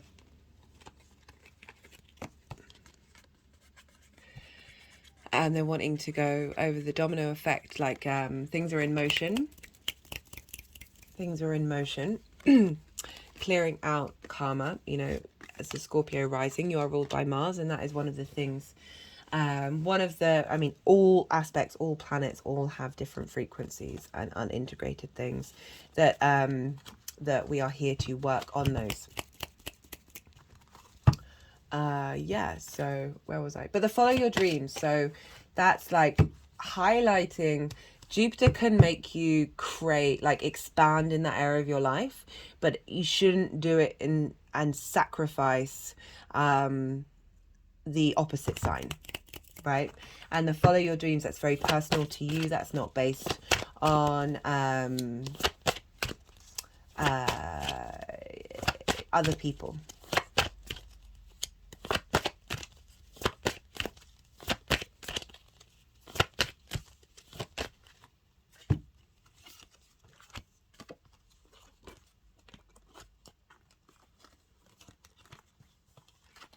So we've got the recent past and new beginnings. So this could be something that's already been seeded. I mean, it could be. It's sort of implying that something's already been seeded. This new beginning has been seeded. That you're already on that path.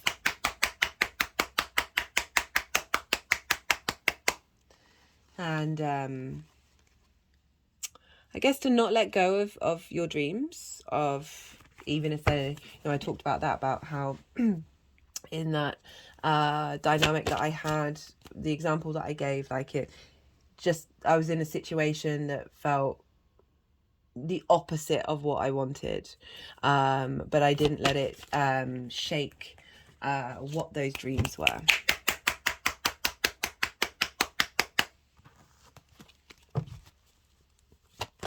You might meet a lot of Tauruses, to be honest. The amount of Aquariuses that came into my life during that year was quite something. I you know, it's definitely a thing. Jupiter is both you and it is the outside world. So again, as I said, a lot, you could be interacting with Tauruses more during the next year. Obviously, sometimes it's a bit tricky to figure that out. Okay, we've got personal growth and it's the 7. Yeah, it's just making me think of that journey I had with the 7th, of it brought up that codependency dynamic, the need for intimacy from others, and really finding that wisdom within, and because of that, then that frequency changes, and I ended up drawing towards me lots of really beautiful energies that were a far cry from the dynamic that I talked about in the beginning. Right, I'm going to leave it at that, Scorpio. Really enjoyed that reading.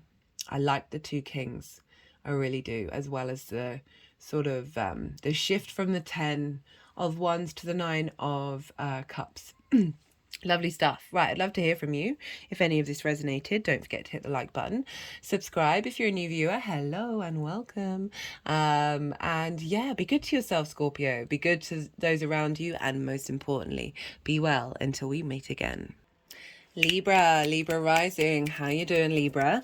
For those of you just tapping into the Libra energy, look to where Libra falls in your chart, the house that it's in, the themes of that house, and apply those themes to the messages that are coming through. Take what resonates, leave what doesn't. But for Libra rising, this transit of Jupiter in Taurus is happening in your 8th house. We're all being blessed by Jupiter moving through the sign where we've had a lot of eclipses, a lot of change, a lot of dynamics shifting.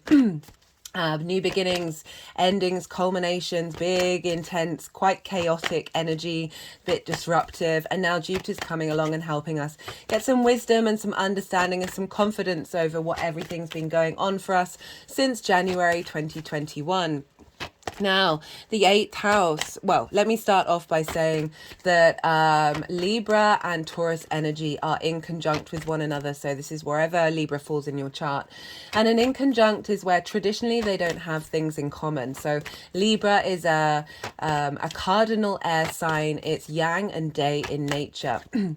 And Taurus is a fixed earth sign that's yin and night in nature. However, for you Libra, they're both ruled by Venus. And you are ruled by, one of your rulers is Venus that rules your ascendant. And so this is, there are things in common here. But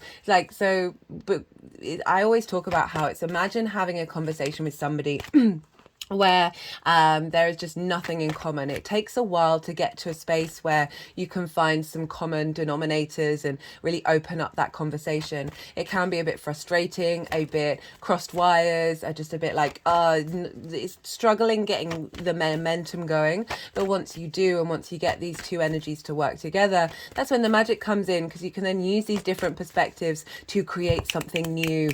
Very maverick energy. I say about the inconjunct, it's like hopping on one leg, moving your hand around in a circle on your belly and patting your head. We can struggle multitasking, doing very different things. And so that's why these dynamic, but once you get there, you get in that flow.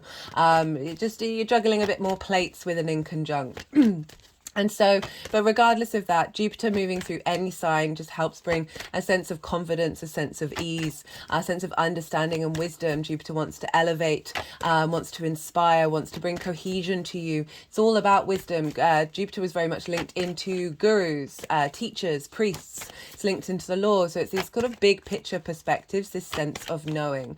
There's as I said, like at the end of a Jupiter transit, you're all going to feel confident in that area of your life. But while Jupiter is moving through there, what might show up? So Jupiter can bring up issues that test your faith. This is helping you in the long run, and there's I'm not getting a heaviness with this, but I want to flag it because these things may come up, that you'll be able to move through it with ease.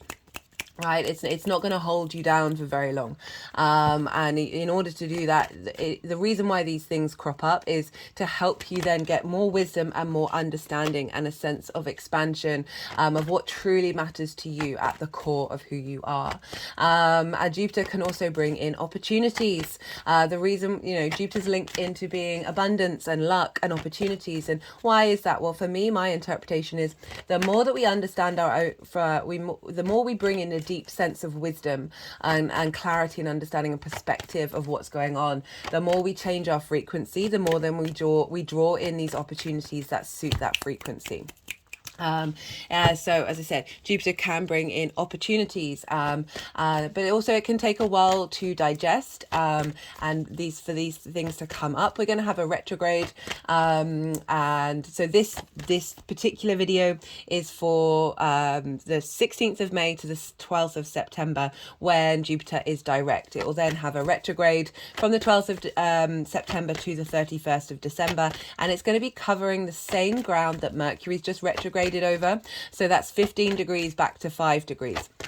So we're going to be revisiting ground that we've already revisited with Mercury. Mercury's about the small details, what the information that we're collecting, and Jupiter's bringing in that wisdom, that sense of knowing. So this time very much feels like Sorry, I'm just gonna have to pause. I've got a bit of a cough. As I said in previous videos, like this seems to happen every time I do a Taurus video, because it's linked. Taurus rules the throat and the neck. So it's the throat chakra that for all of us, this is helping us get to the innate wisdom of the true voice of who we are.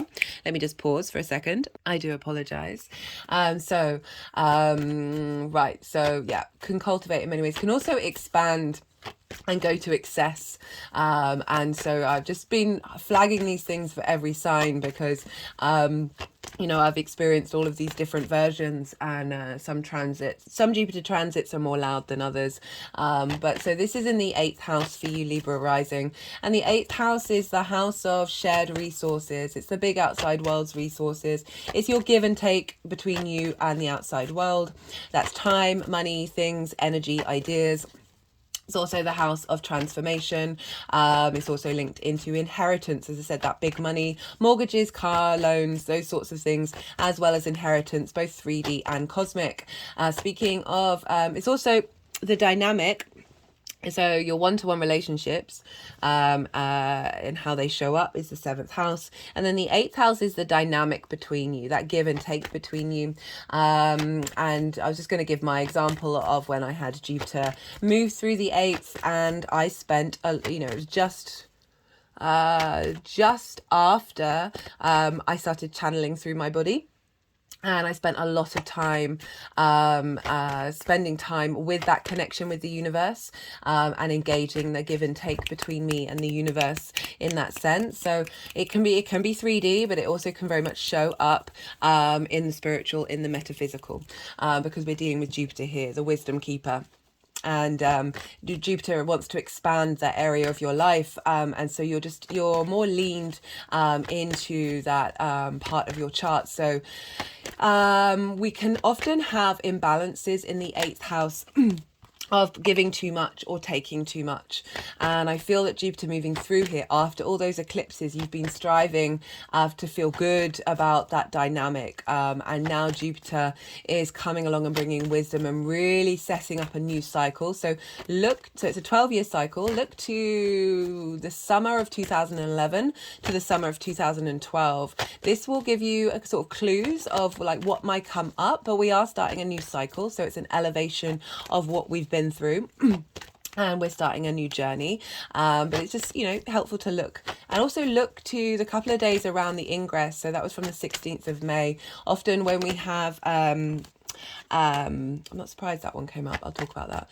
Often when planets move into a sign, they can just show you a lot of clues about what that transit is going to be. It's a year-long transit, so we've got time. We're in a fixed earth sign, so this is about slow and steady wins the race. Really being in contemplation, cultivating, being in a state of observation, spending time in nature. So this is good for all of us, but with the 8th house, that's the dynamic between you and the outside world's resources. So going out and getting more engaged in nature, however that turns up for you, how spending more time in the outside world, moving with more grace and ease, a sense of appreciation and value coming in. Taurus is ruled by Venus, as you know, you are ruled by Venus, so really potentially bringing in opportunities of big money, opportunities of bringing in a balance into your one-to-one relationships. Whatever transformation happens here, there's ease now, there's flow, there's a sense of generosity and just a joviality with Jupiter. I use the happy Buddha in the collective reading, and the happy Buddha is like being able to laugh at all the situations that you're in, the good, the bad, and the ugly, and moving with a bit more grace, a bit more ease, and a bit more flow. So that's kind of Jupiter in the 8th. As I said, opportunities may come in. If you've got a business relationship, if you've got very close friends or a close partner, the 7th house rules sort of long-term committed relationships, that this is expansion in those people's resources, and therefore you receive the benefit from those things. And so, yeah, it can show up in lots of different ways with the 8th house. As I said, deep transformation can happen, but there's just more ease and flow with it, and your dynamics with the outside world, your communication, your interaction with spirits, with channeling, however that resonates for you. I feel like we all have intuition, and we are all channelers of the universe because we are the universe manifest in individual form. It just shows up in different ways. Taurus, how you physically feel in your body, spending time. Perhaps there are opportunities and wisdom that come in from the outside world, because Jupiter not only represents your energy, but also the outside world's energy of just gaining a lot more wisdom and support from the outside world during this transit, in a way that helps you level up that pleasure principle in the physical, which is Venus in Taurus, bringing in some more long-term goals linked around that, clearing out trauma responses that may see you overindulge. Also codependent relationships of, as I say, either taking too much or giving too much. These things, we really need balance in this area of our life. That means that we have healthy relationships with not only the seventh house, but also with the outside world. Right, so that's a lot going on with Jupiter being there. We look to Venus, because Venus rules Taurus. So wherever Venus is going to be adding a layer to what's going on with Jupiter, because she's impacting what's going on in Taurus, therefore what's going on with Jupiter. And Venus is currently in your 10th house, Libra. This squares your Libra energy, just in general, but your 10th house for Libra risings, this is your career house. This is your life purpose. Let's focus on the life purpose, because it doesn't just have to be about work. This is the thing, the core of who you are, that motivates you. This is also about your reputation, how the outside world, big outside world, sees you, as well as your bosses. So Venus moving through here, a sense of appreciation and value about what it is that you're doing. Perhaps the outside world, there's a feminine energy, not gender specific, that's coming in and supporting you. And this energy is sextiling Taurus, right? So this is an aspect of Venus. Venus wants to bring creative energy, a sense of love, a sense of appreciation, a sense of harmony into that Jupiter area of your life. So how does that look? So things coming up about your life purpose, things coming up about your career, that sense of what makes me feel good, how am I emotionally connecting to this, because it is the sign of the moon, it's Cancer, our personal emotional connection. And that's feeding into the 8th house of like, right, this is where I'm headed, this is what I want from this life purpose, and how you're then feeding that information, thinking, so into Jupiter of coming up with creative ways for the outside world to support you, for that dynamic to be in harmony, in balance, for there to be a sense of love and appreciation, but also, as I said, creative ways of engaging with that. So the themes of the 10th house are going to be feeding in to Jupiter up until the 5th of June. So it's not too long. We've got about 2 weeks of that. Is it 2 weeks? 10 days. Wait. Yeah, 11 days before she moves.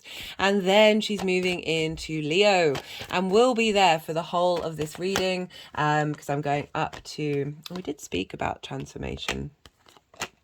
So we're going up to the 12th of September before Jupiter goes direct, and Venus will be in the sign of Leo for the whole of the rest of this transit.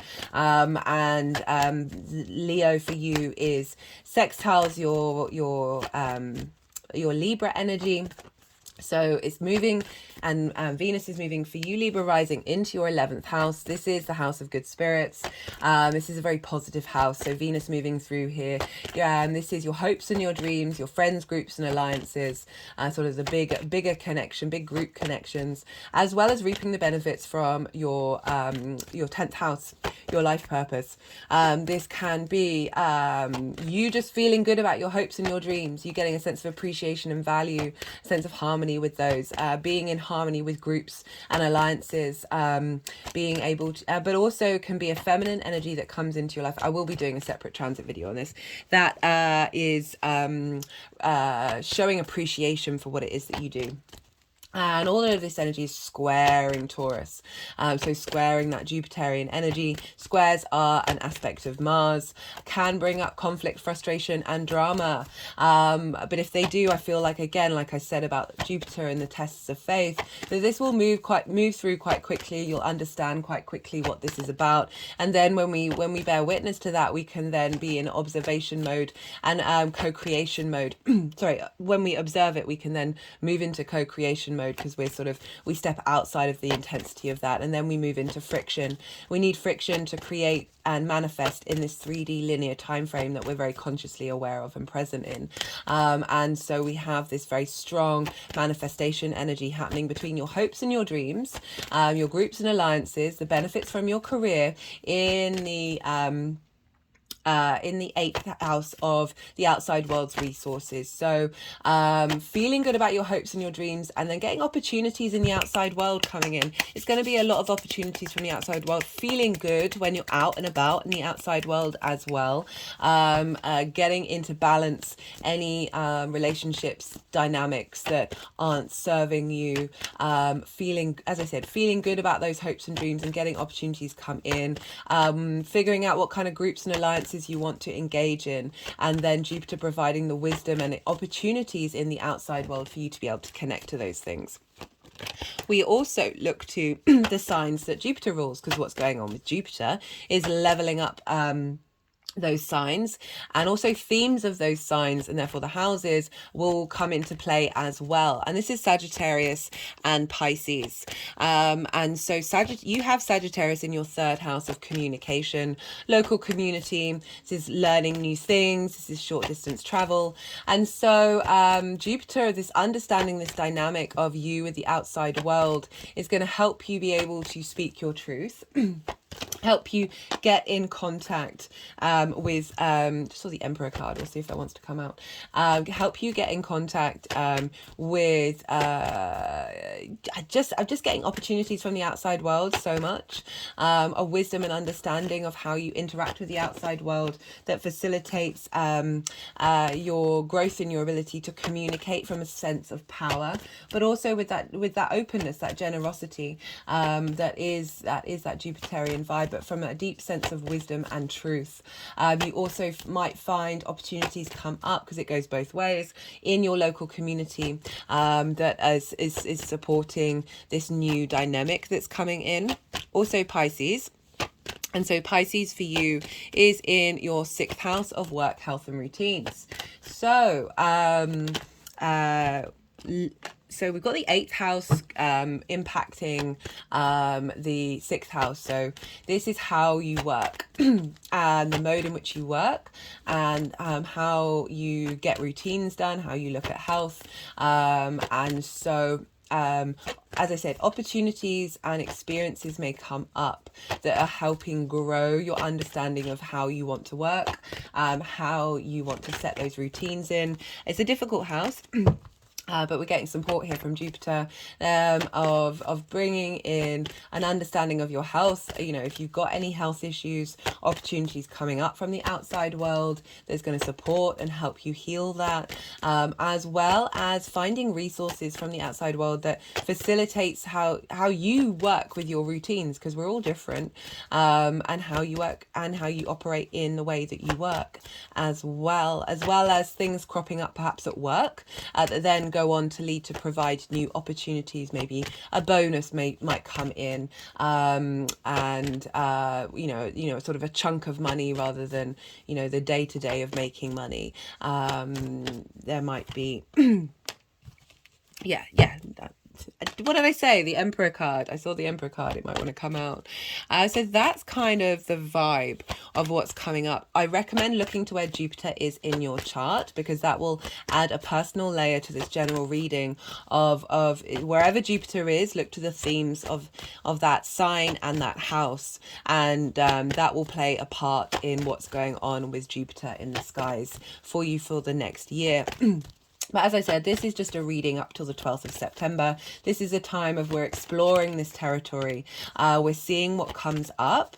We're being mindful, spending time of seeing how our physical body responds to these things. It's very important to get in line with your physical body. And you've got that with that Pisces in the 6th house of health and routines. Of it can really facilitate a lot of growth here to help us harmonize the temple that is the human body.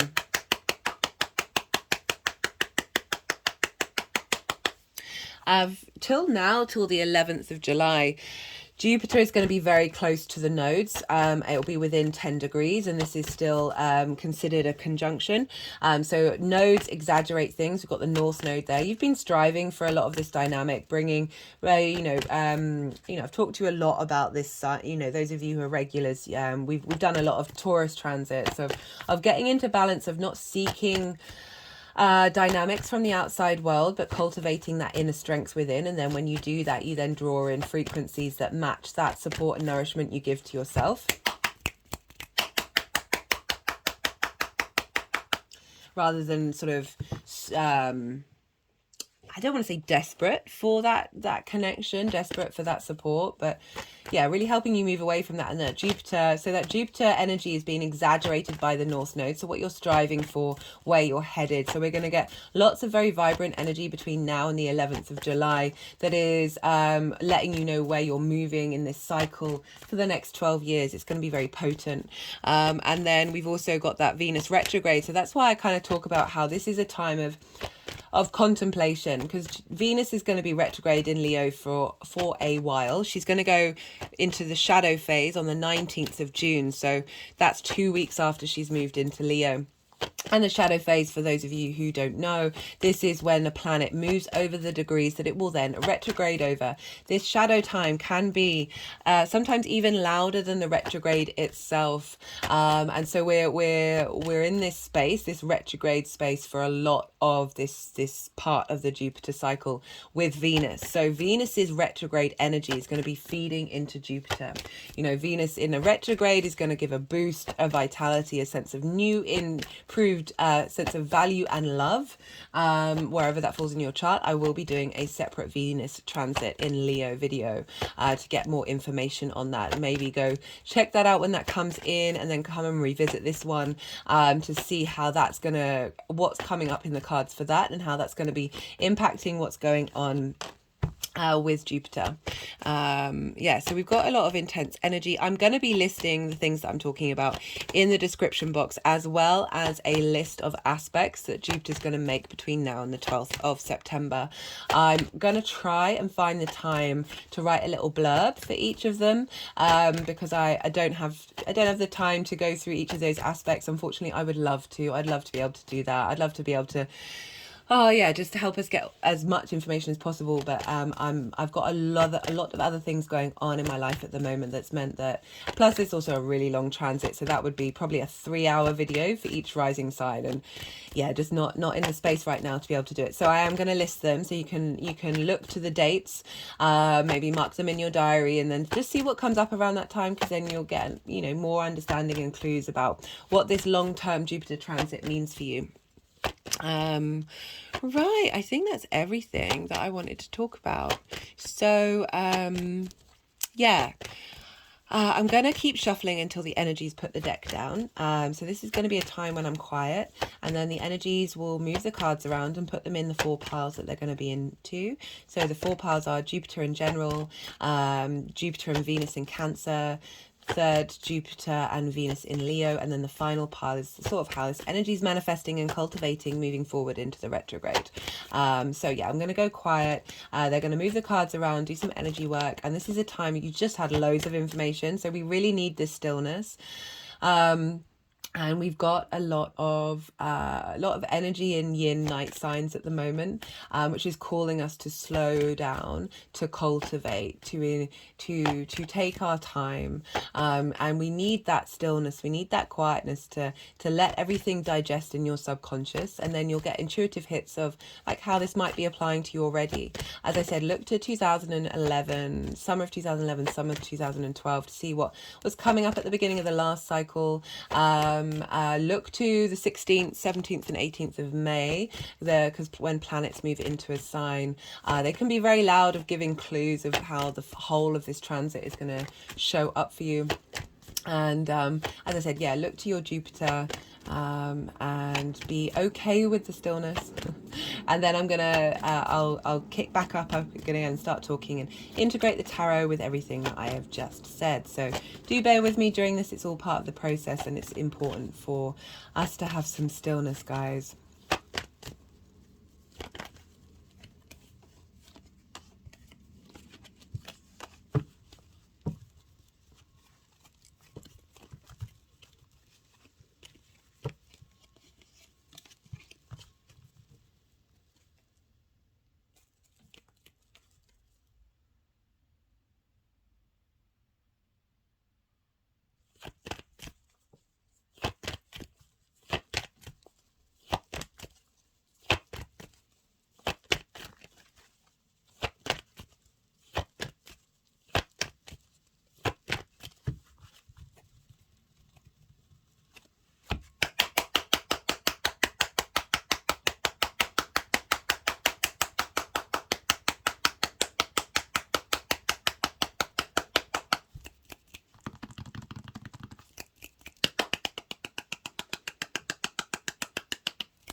I'm just getting a thought that I'm really liking this transit for you, Libra, because you're going to have the nodes moving into your signs.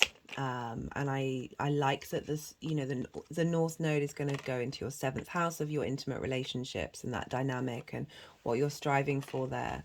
And I like that Jupiter is moving through this house that is very much linked into that give and take between you and the outside world, but also your intimate relationships. That you're getting a lot of wisdom at the beginning of this shift and change in the nodal axis.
So I just got to pause for a second, break up there. And yeah, I've got a bit of a tickly throat. I think I might have mentioned it already. I'm sorry if I'm repeating myself. It's the final end of this cough clearing out, but it's just been taking me over quite a lot.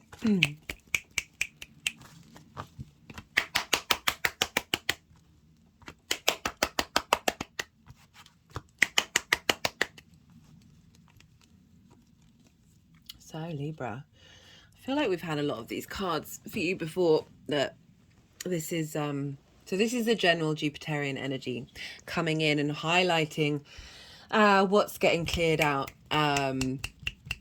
what residual is still here in the physical body after all of those eclipses.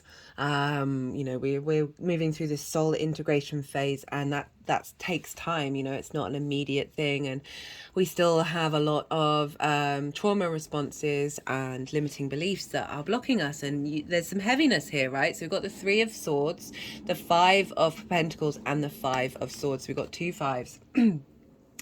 And this is kind of highlighting the dynamic, whatever's happened, whether it's still very present in your life or not. Sometimes we can have traumas that have happened to us that we don't even remember, that are deep in our unconscious space. That this, wherever Jupiter's going, it's just helping you bring some more ease and some more confidence in where you're at. So as I said, like, you may have felt like you've worked through these things, that these things aren't affecting us, but a lot of the time, as I said, a lot of our limiting beliefs and trauma responses, we're not aware of, and they can still block us, right? So Jupiter's coming along, helping expand, helping bring a sense of wisdom and understanding. Got the Three of Swords. This is heartbreak. And this doesn't just have to be romantic. This is anything that's happened to you that's made your heart feel pain, feel sorrow. And that dynamic with the 8th house of the give and take between you and the outside world, of just feeling, like, as I said, can be friendship, romantic, business, all of the dynamics, as well as the big outside world. That, you know, little micro pains, things that people have said to us when we were children, that, as I said, that we've forgotten, that is still blocking us from our heart being able to express at its true vibrational frequency. We've got the 5 of Pentacles. This is about not feeling supported, feeling left out in the cold. There's also a sense of resilience here, because they you know, from the depiction, they've been in this space for a while, but they're still going. But there is that, as I said, you know, we're dealing with the outside world's resources, shared resources. That these cards are really highlighting the feeling of not being supported, of not having resources at your disposal, of being in quite a difficult situation. And on top of that, we've got the 5 of Swords. This is conflict. This has come up a few times in these readings. There's been quite a lot of repetitive cards, actually, which is fascinating. That this is the card that makes me feel the most uncomfortable of all the cards in the deck. There's a lot of discord in the weather. If you look at the clouds, there's it's the figure's face. There's a smugness. There's that satisfying feeling of winning, but it doesn't, you know, regardless of the consequences. And that's essentially like a feeling like you're, you know, we can be both this and this, the bully and the victim. And a lot of this comes from trauma. You know, the bullies are often bullied at home, and in order to feel big elsewhere, because they don't feel big or seen in that home environment, it means that then that gets taken out on the outside world. I just bring this in just to highlight that, you know, all of our response mechanisms come from trauma or situations. And then we've got the losing side, and that can lead to be holding in the victim mentality. And yes, it doesn't deny that something bad has happened, but do you hold on to it? Do you hold on to this space of lack and conflict? And it's saying no, you're not, because we've got the Death card. You know, this is, in modern astrology, they associate Scorpio with the 8th house. That's not part of my practice. The 8th house is linked into death. I don't talk about that because that's not that would come up more in a person. Tarot isn't the one for like figuring out when you're going to die. Like, I mean, it can be, but it's not really on my agenda. But death is about transformation, the cycle of life, death, and rebirth. You know, there's so much strength in this Death card. The sun is rising up. You know, the king is dead, and the way I look at that is like there's an authority that has taken hold of a dynamic that isn't supporting you, isn't nourishing you, is causing you pain, feeling without, and this conflict energy. And so the death of the king symbolizes a sense of authority is past, and that can be concepts, ideas. I don't want to say it's like a person, but certainly the relationship dynamic you may have with a person or with the outside world. Right. And, you know, the children are still alive. There's a sense of hope, of vitality. We've also got a bishop here. I mean, I'm not keen on book religion. I see merits in them, but also so messed up in so many ways. But it's kind of saying that there is that sense of renewal, that sense of ascension, of regeneration, of connecting with the source. You also see that the flower and the horse are white. This is a sense of purity, a sense of you are through the darkness comes the light,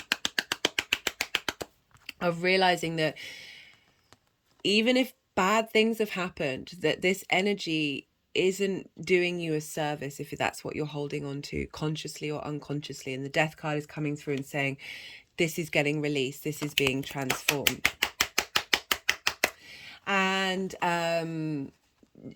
I like that this is coming with the 8 of Pentacles, because that's hard work. This is hard work. This is difficult. This takes effort. And this is about effort, but this isn't just like doing the hard slog and that's it. This is about enjoying the process. Knowing that you are skilled, but there are always things to learn and grow. And this figure is very much in the moment. It's not thinking about the end result. It's about the journey that you're on, and appreciating the fact that, yes, things take effort, things take practice, things take time, but they're in a happy space. They're content. They are at ease with it. And so that Jupiterian energy of like, whatever comes up, you're going to be able to move through it with a lot of ease. We've got the 4 of Wands crowning it. So this is celebration. And this is linked into the harvest. So again, it's implying effort, but results at the end of it. So the harvest takes a year. You've got to put a lot of work in, but the end result, the benefit, the reaping of the harvest is a beautiful thing. You're not only supporting yourself, but your community. So this is, linked into like-minded people. They're about to go and have a big feast and a big celebration. But what it's highlighting is this journey may be hard work, may be difficult, but you're going to savor it. You're going to enjoy it. And the benefits at the end of this is going to just... Right, so the 8th house, your dynamic, the relationship dynamic with the outside world, with other people, this is working together. This is also linked into marriage, this card, this sign of kind of union, this commitment. Far cry from this. Far cry from this, guys. Love that. Right, so for Venus in Cancer, what are they wanting to do with this?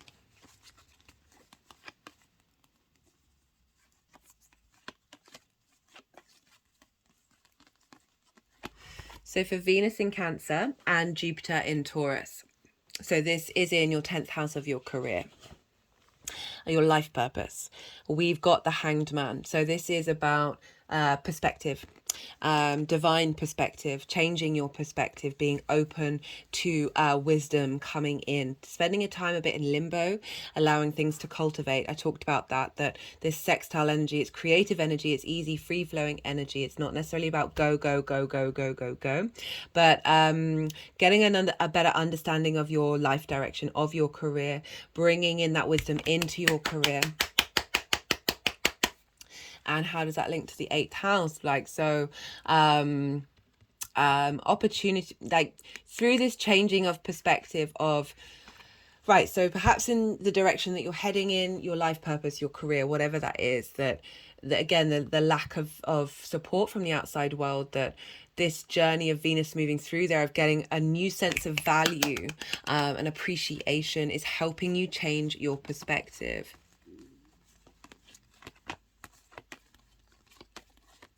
And with that 7 of Pentacles, so this is the card before the 8 of Pentacles.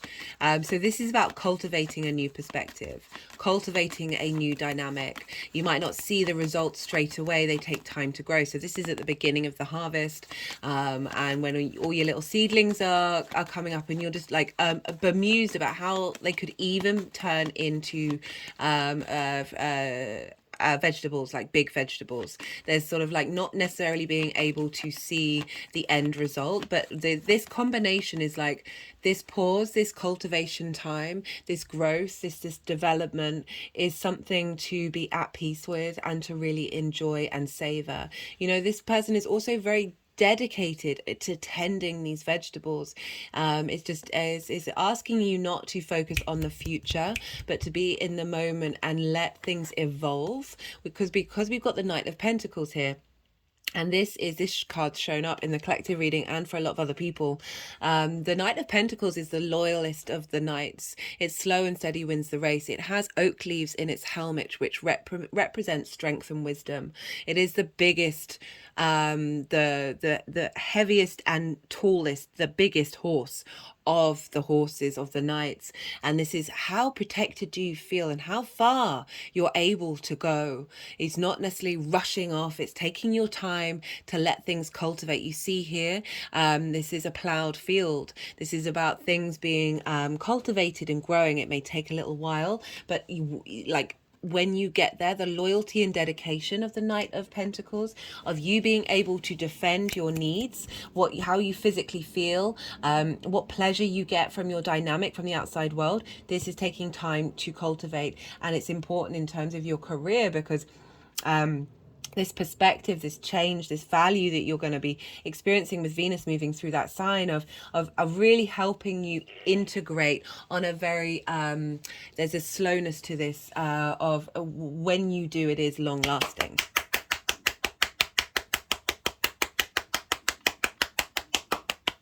You know, for the regulars, the Libra regulars, you'll know that I've gone on about you prioritizing you, and how that's not a selfish thing to do. And the more that you do that, the more that you're focusing. You've had a lot going on. You're going to have the Sun and Mercury move through Cancer as well.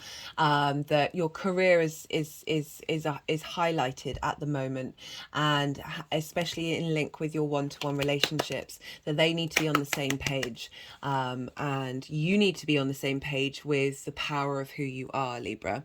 We have for Venus in Leo in your 11th house of hopes and dreams, friends, groups and alliances, and reaping the benefits of your 10th house. And this is with the outside world. So we've got the Chariot and this is about if you notice here, the Chariot, this is very potent energy, very determined energy. So we're moving from a sextile, which is sort of being at pause, cultivation, slow and steady, and then we've got this square. We've also got Venus in Leo, which is a yang day sign of there's now more action coming in, there's now more movement happening. The Chariot is one of the fastest cards in the deck. But if you look, they don't have any reins for these sphinxes, which represent the night and the day, the yin and the yang, bringing into balance. Like, you're not having to control things. You know your own will, and you know the resources that you have. They have all the stars in the canopy. They've got lots of astrological symbols. So it's knowing like the environment that you're in and how confident you are moving through it. It can also be about moving location for some of you. Maybe opportunities coming up in the 8th house with the outside world of going in a different direction.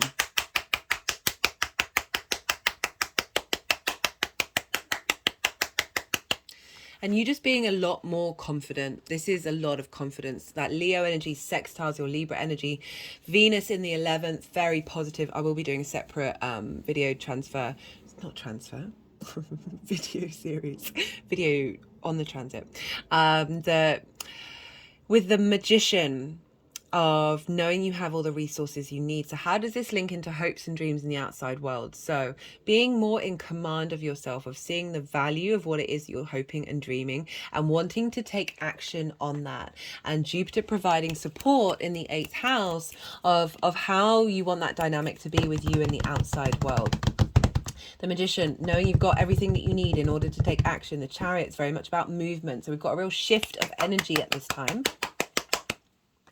And the final card. So that card that I saw, that I was like, oh, that half came out. And then it came flying out. The Emperor. So this is Aries. This is opposite your Libra energy. But this is one of the things you're going to be striving for, of integrating. And I love that this is showing up with the Jupiter transit in the 8th house of you being in command of your own authority. This is wisdom here. This is the King of Kings. There's being able to make wise decisions, being able to respond to your environment, the outside world, from a space of strength. And this is the energy that's getting seeded before that retrograde. And I'm just really enjoying the movement of energies is huge, right? So we've got these difficult cards. Transformation is on the cards. This sense of pause, this sense of take your time for the next. So Venus is moving to Leo on the 5th of June. I will be putting, sorry if I've repeated myself, I will be putting all of this in the description box, as well as a list of aspects that Jupiter's going to be making. And then we've got movement. We've got such movement coming in, such power, and that's leading to this sense of confidence in who you are, to the Emperor. Like I talk about with the 8th house, having imbalanced dynamics with other people, codependency, taking too much, and the Emperor is coming along and saying that's changing, that's shifting. There's, you know, the Emperor doesn't look, the Emperor knows what it's doing. It will seek advice from others, but it's not gonna, it has the wisdom to understand what's important to it, and not getting derailed by outside external forces. Love this. Right, I'm going to pull some clarification cards for you, Libra. All the decks are in the description box if any of them take your fancy. This is the numerology deck. I do apologize if I've already said it. I've still got a bit of a head cold, so my brain is a little bit scattered. But I don't think it's affected the readings at all. Today's readings have been lovely. This has been karmic completion. Yeah, I mean, I'm not surprised. That's heavy stuff, and that stuff's been coming up for you, I feel, a lot with those Taurus, with that Taurus journey. And now Jupiter's really just enhancing it, like really grounding that in for the long term, the 12-year cycle.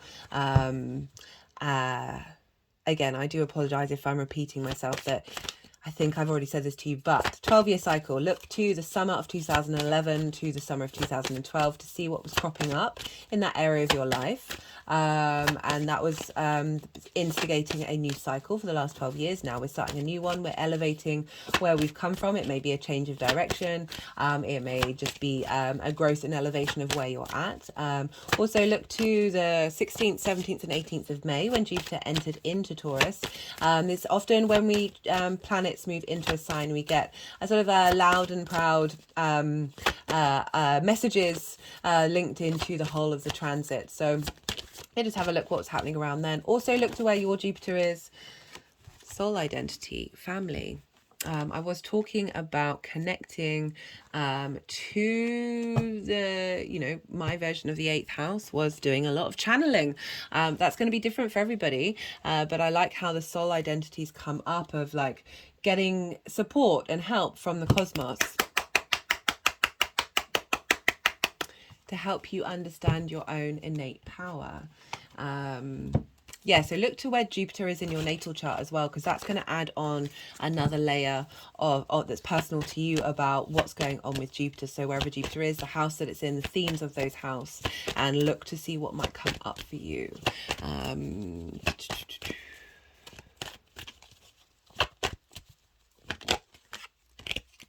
Financial discipline, interesting. So it does, the 8th house does deal with debt, taxes, loans, that what's this imbalance that may have happened. Jupiter's helping bring wisdom and understanding of how you look after your resources.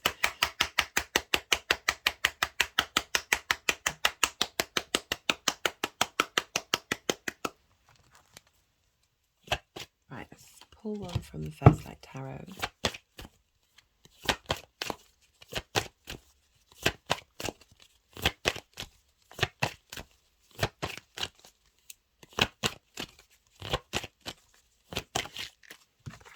High Priestess, perception, hidden powers, reflection of ideas, knowledge.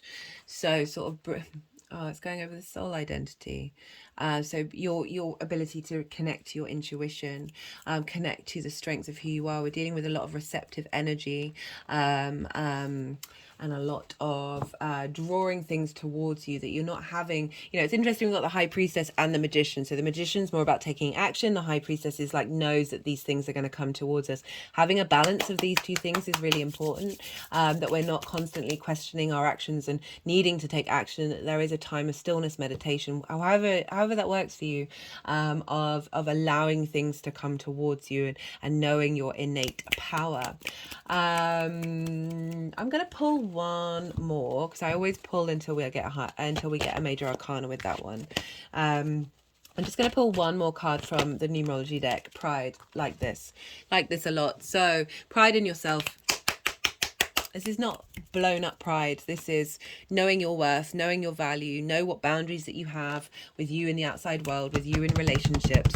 And the more that you're able to step into that, you're able to speak your truth. We're dealing with Taurus, the throat chakra. The more that you are able to speak your truth and not feel restricted, the more you can walk with your own integrity and feel good about who you are and what it is that you're doing. Okay, Libra. I hope this resonated. If it did, hit the like button. Subscribe if you're a new viewer. Hello and welcome. On a personal level, I'd love to hear from you. But other than that, be good to yourself. Be good to those around you. And Libra, be well until we meet again.